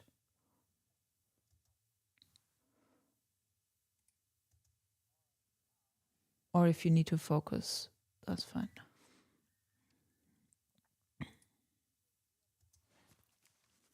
Did you say something? Yeah, so what do you want improved? But if you need to focus on what you're doing right now. No. This is not about me. No. You talk. Keep talking. Okay. Keep talking. Share as many thoughts as you can. I don't just want to share for There is a without reason, Hema. purpose. There's a reason. I'm Because not I'm not just gonna talk nonsense. Blah blah blah blah no, blah no, no, blah. no, no, no, no. You're not. You're not. Trust me. Like what you're saying is good stuff. But I gotta focus right now, and I just need you to keep sharing. What are Yeah. you thinking? What are your thoughts? How are you feeling about this? Yeah, but don't force it. Like, don't force me to think about something and share it. Oh, of course, yeah. But still, keep speaking. Keep speaking. It's about you right now, because again, if you're gonna be the face of this company, you got to share your stuff, okay? And you gonna, we may use Opus Clip, and you gotta, be able to share that content. Yes. Well, the only thing that comes to me right away is when you're building your purpose, that's actually the name that has come to me over and over again, for the hot seat, etc. What we're doing and what we are helping people to do is build your purpose while building our own purpose. So join in on our live streams to get inspired to build your purpose, and come join the hot seat in the future to build your purpose. And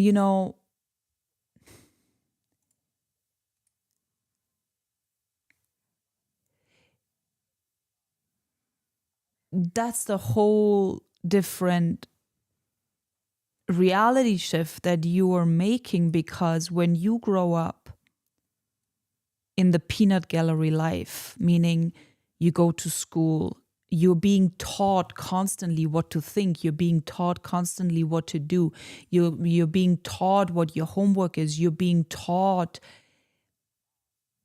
where to go, you're being taught what job to take. People stop thinking for themselves. People get very disconnected from being creative. And then when you go into the reality of, hey, I really choose to live and build my purpose, you can throw a majority of what you have learned out of the window. Because when you build your soul's purpose, it requires you to think for yourself. It requires you to be in touch with your own soul's intelligence. It requires you to take action without someone telling you what to do. And you need to really rely on yourself a lot. You need to rely on your strengths. You need to improve yourself. You need to see where your weaknesses are, and you're constantly confronted with who you truly are, which is exciting, and it's also challenging, because there is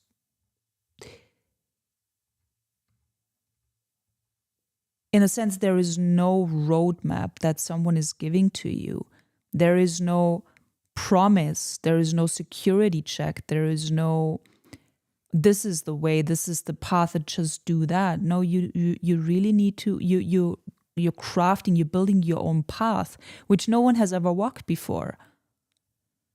So that's what it means to be a way shower, or to build your own purpose. When you build your own purpose, it's like you have entered a wild forest without any path. And you're like, oh, okay, where do I go from here? I know there is a unique path for me. I just gotta trail my own path right now. And you building your purpose is you dedicating yourself to your highest timeline, to your highest golden path that no one has ever walked before. And you may be confronted constantly with blind spots or with door closed. It's like, okay, where do I go from here? What do I do from here? Because the path is not paved. No one has walked that path before. There may be people who have been on similar pathways where you can get inspiration and guidance from.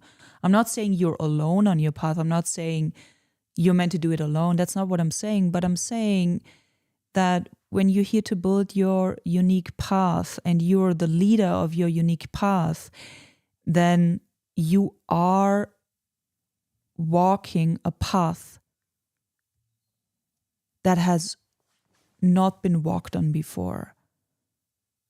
And it may be stumbling, there may be obstacles, there may be rocks, there may be snakes, but you just keep going because like there is a higher destination calling you. And that's it.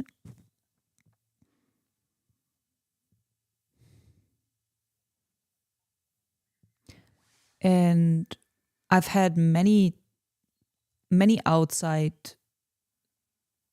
opinions constantly, when you have a vision for your life, God gave that vision to you for a reason.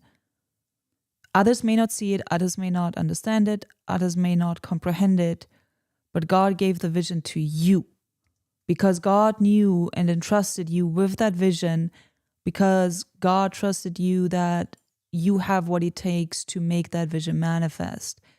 So when other people tell you, oh, this isn't realistic, or that has never been done before, or who do you think you are?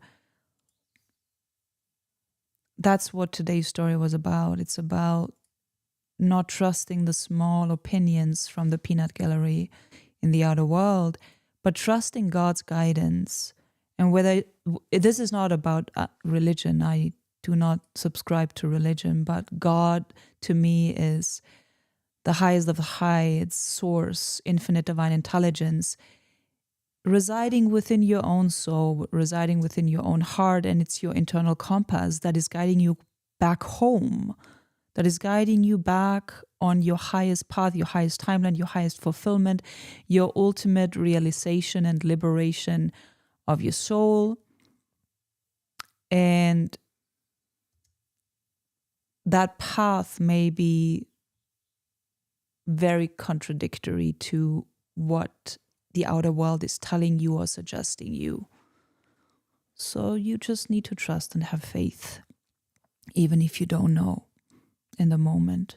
You will know when the time is right. Just take one step at a time. And that's what we're doing. We're taking one step, and then we take the next step, and then we take the next step. And we don't get overwhelmed by, oh, I have to take all of these steps. No, just take your one step, and then the next, and then the next, and then the next. And trust the process. Just trust the process. It may look chaotic. It may look like, I don't know what I'm doing. But soon you will know. And soon it's going to be easy. Just like a baby. When it starts to walk, it makes the first steps. And it falls, and then eventually it runs. That's just how life is.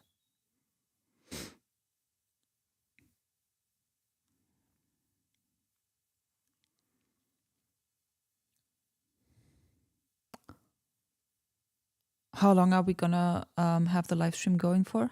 As long as it takes until we finish. And how long? As long as it takes until we finish. No, just tell me like roughly a time. I don't know. I really don't know. But for as long as I'm here, I think you really have to be here with me. And you have to see this work. Is this 1 hour? I don't know. I do not know. This is the first time I'm doing this specific workflow with generating AI visuals. Okay. I do not know.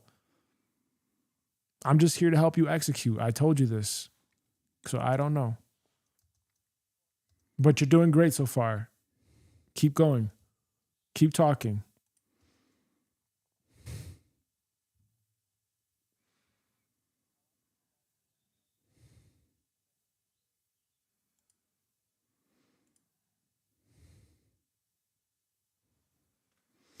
And also what the, your unique purpose is designed for you to become your highest version in the process of living your highest destiny. So when God gives you a vision for your life, you may sometimes think that this is way too much and too wild and too huge for you, but it's not. It's designed to be huge. It's designed to be very big for you to become the person, the version that can have that vision made manifest. It's about you evolving in the process to becoming your highest self that can handle the vision, that can handle the purpose. And this is about becoming your highest self in the process of building your purpose. That's really what it is. So let me give you an example of what I mean by that so you understand it easier. I am 33 years old right now. And when I was 18 years, I knew, and God was already sharing with me visions for my life.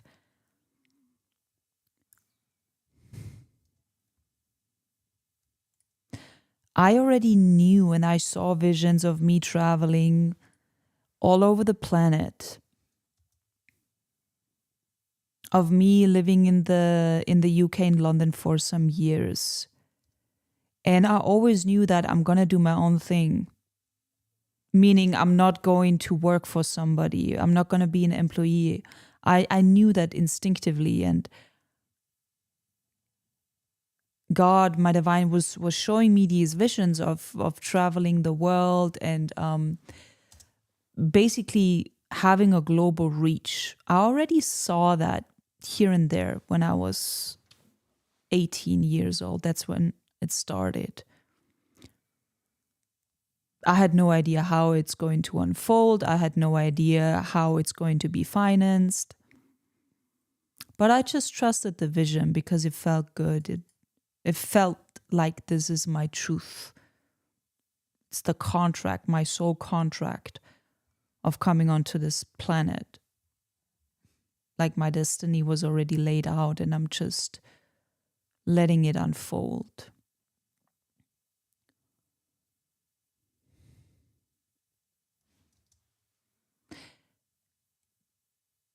And now I'm 33. In the last years, I have traveled the world. I've been to London. And many other things that I already saw have already manifested. I already knew, and I was shown visions that I'm going to have 2 children. I am now pregnant with the second child. I didn't know when exactly that's going to happen, but I knew around the time I was in my mid-30s or early 30s. And now I'm pregnant with a second child. So what's my point here? My point here is that you are evolving and you are growing into your highest version that is able to handle the visions and the purpose that God intended for you to live, to experience. God may show you a vision that is destined for you 10 years from now or 5 years from now. And right now you're thinking, grow, expand, evolve, release, let go, and become the finest version of you, your highest self in this body who can live that life. And that may take 5 years, that may take 10 years. Don't force it, but just trust that you're becoming the person that is able of handling the greatest blessings. And when you meet challenges from that attitude and from that knowing that you're just growing into the person that you're meant to become, you can meet challenges from a relaxed inner state. You can meet challenges from a certainty and from a knowing that it's all happening for your greatest evolution and for the realization of your highest purpose. And that's what I'm doing That's what we're doing.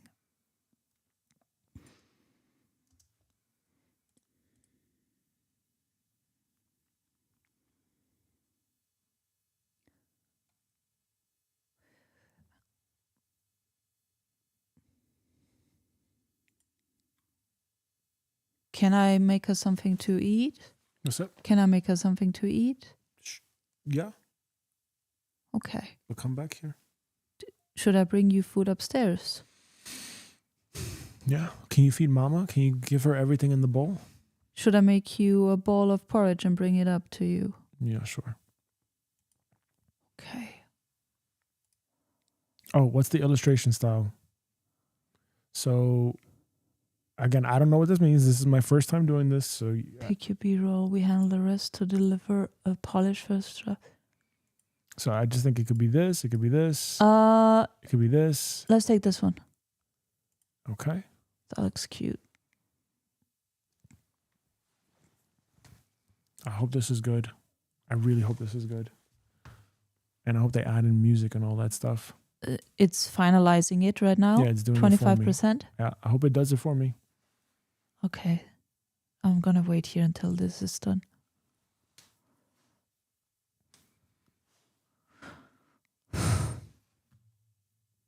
It's good.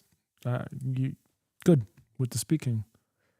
Yeah, I didn't know that I had anything, but it was just coming out. Yeah, that's what you want to talk about. Just keep telling about your story. Yeah, and another thing that I want to say is from when I was 16 or 18, I already had an internal pull, an internal desire.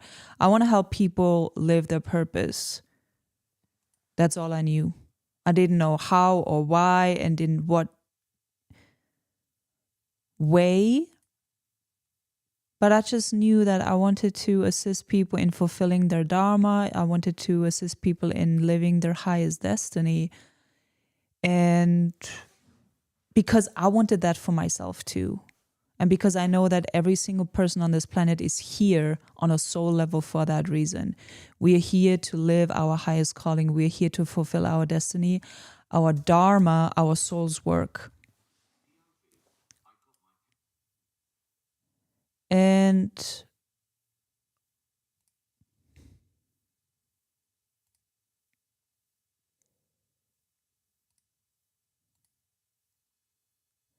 Keep going.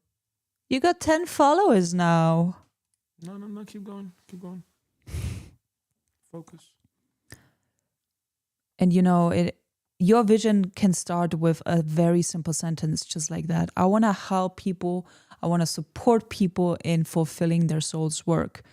It sounds very simple, right? Just a one sentence. And then how it's actually unfolding can be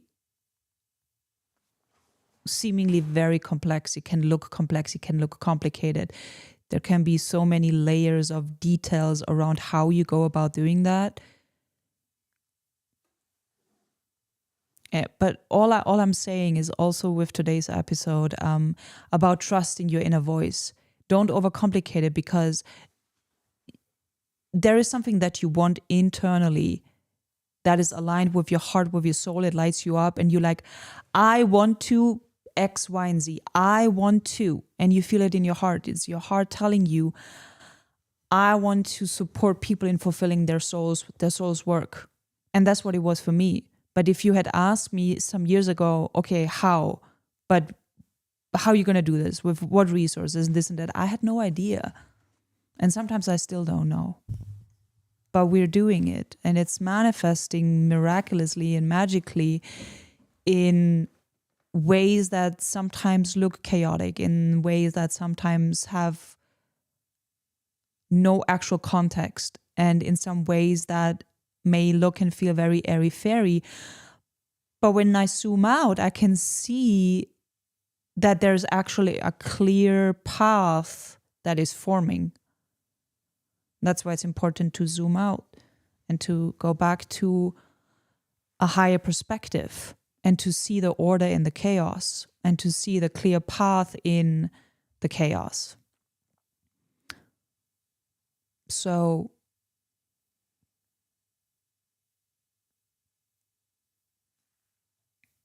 when your heart tells you about your purpose and why you're here, listen carefully. And it may just be a very simple sentence. I want to support people. I want to support the planet. I want to create an impact in X, Y, and Z. And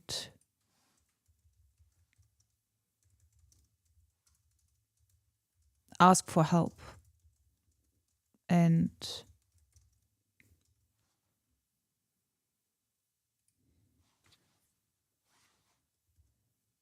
just trust that help is coming. And when I say ask for help, I mean specifically connect to your divine presence. Connect more and more to God, Goddess, your own divine source within you. It's guiding you. It's always talking to you. Connect and strengthen the bond and the relationship to your inner divine that is always guiding you to your highest destiny. And ask your own divine for support. Ask your own divine for help when you need it.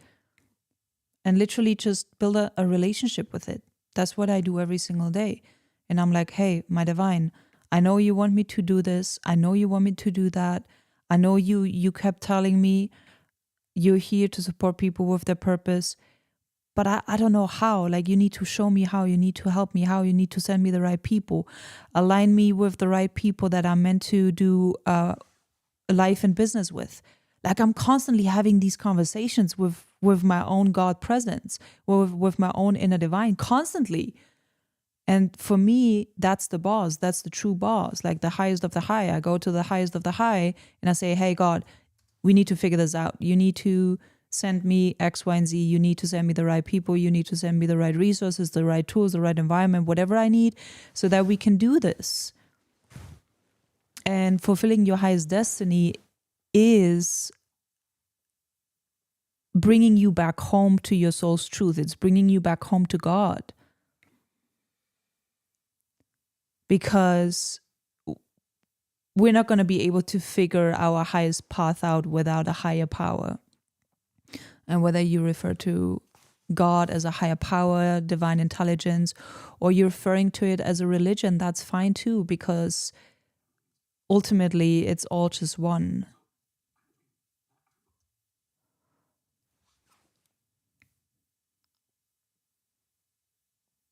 Should we go over this? Is it finished? Or should I make some food? I don't know. But this is the output.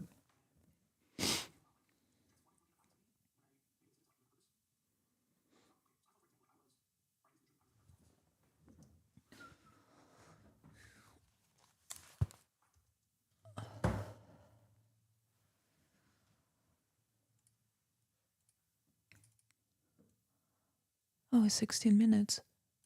Cool.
The script is better than last time. Hold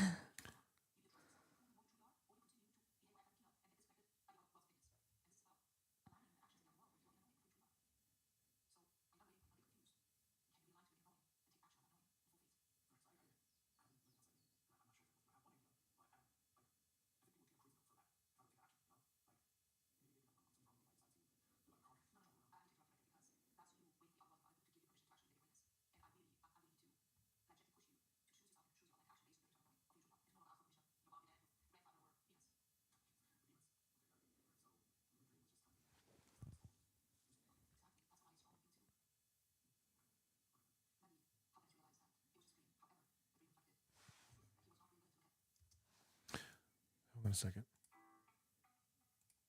Yo, music. At the end, or I don't know. It's up to you. What do you think? yeah, why not? If the music is aligned with the content, with the words.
I like the narrating.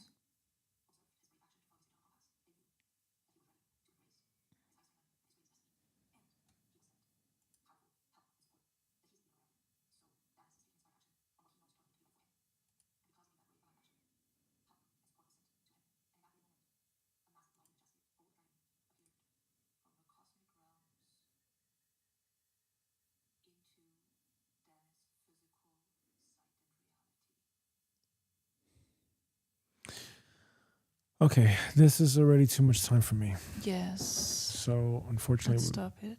we gotta stop it here.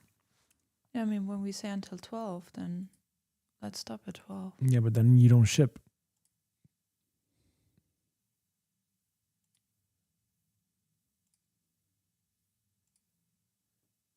So when you say ship, you mean post it on YouTube? Yeah. Okay. Oh, well, this is gonna have to be it.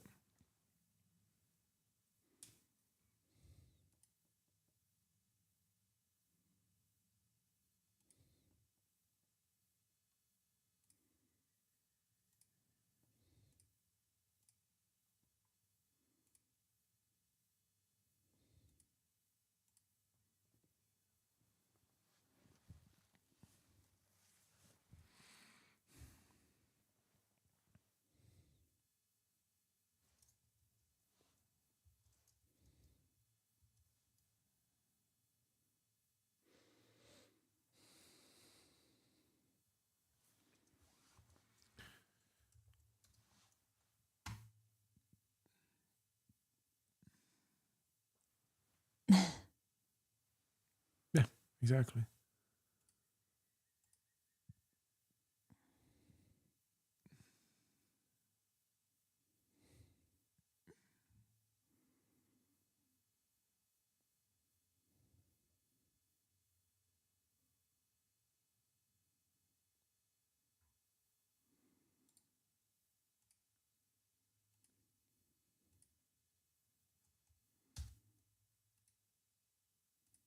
Oh man. All right, I'm getting this bad pain in my neck from sitting here. Yeah, it's been a while.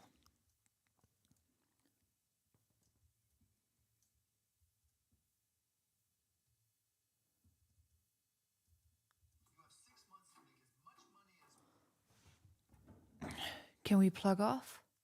You can. Well, thank you everyone for watching. Until next time.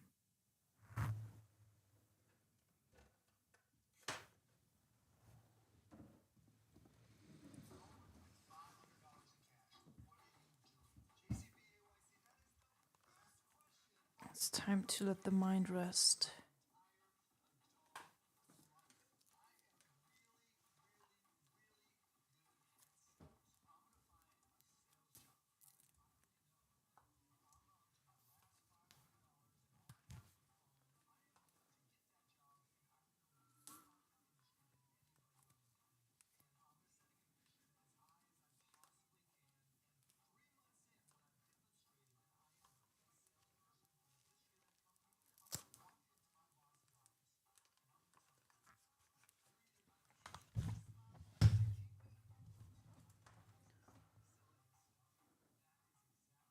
Are we done? Are you just waiting for it to be posted? You are done. I have to now post it. It's already uploading, isn't it? Nope. Okay.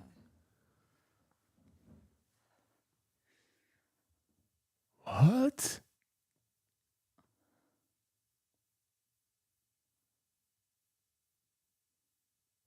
What are you talking about?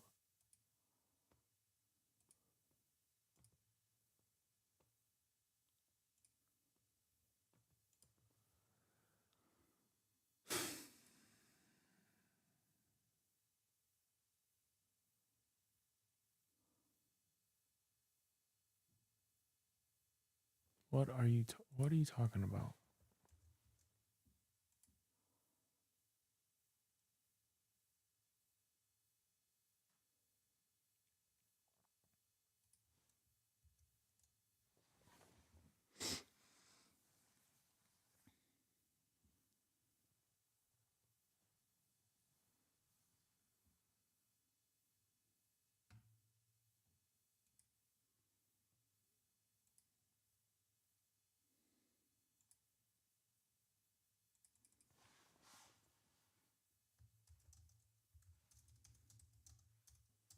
I'm gonna make some food for us.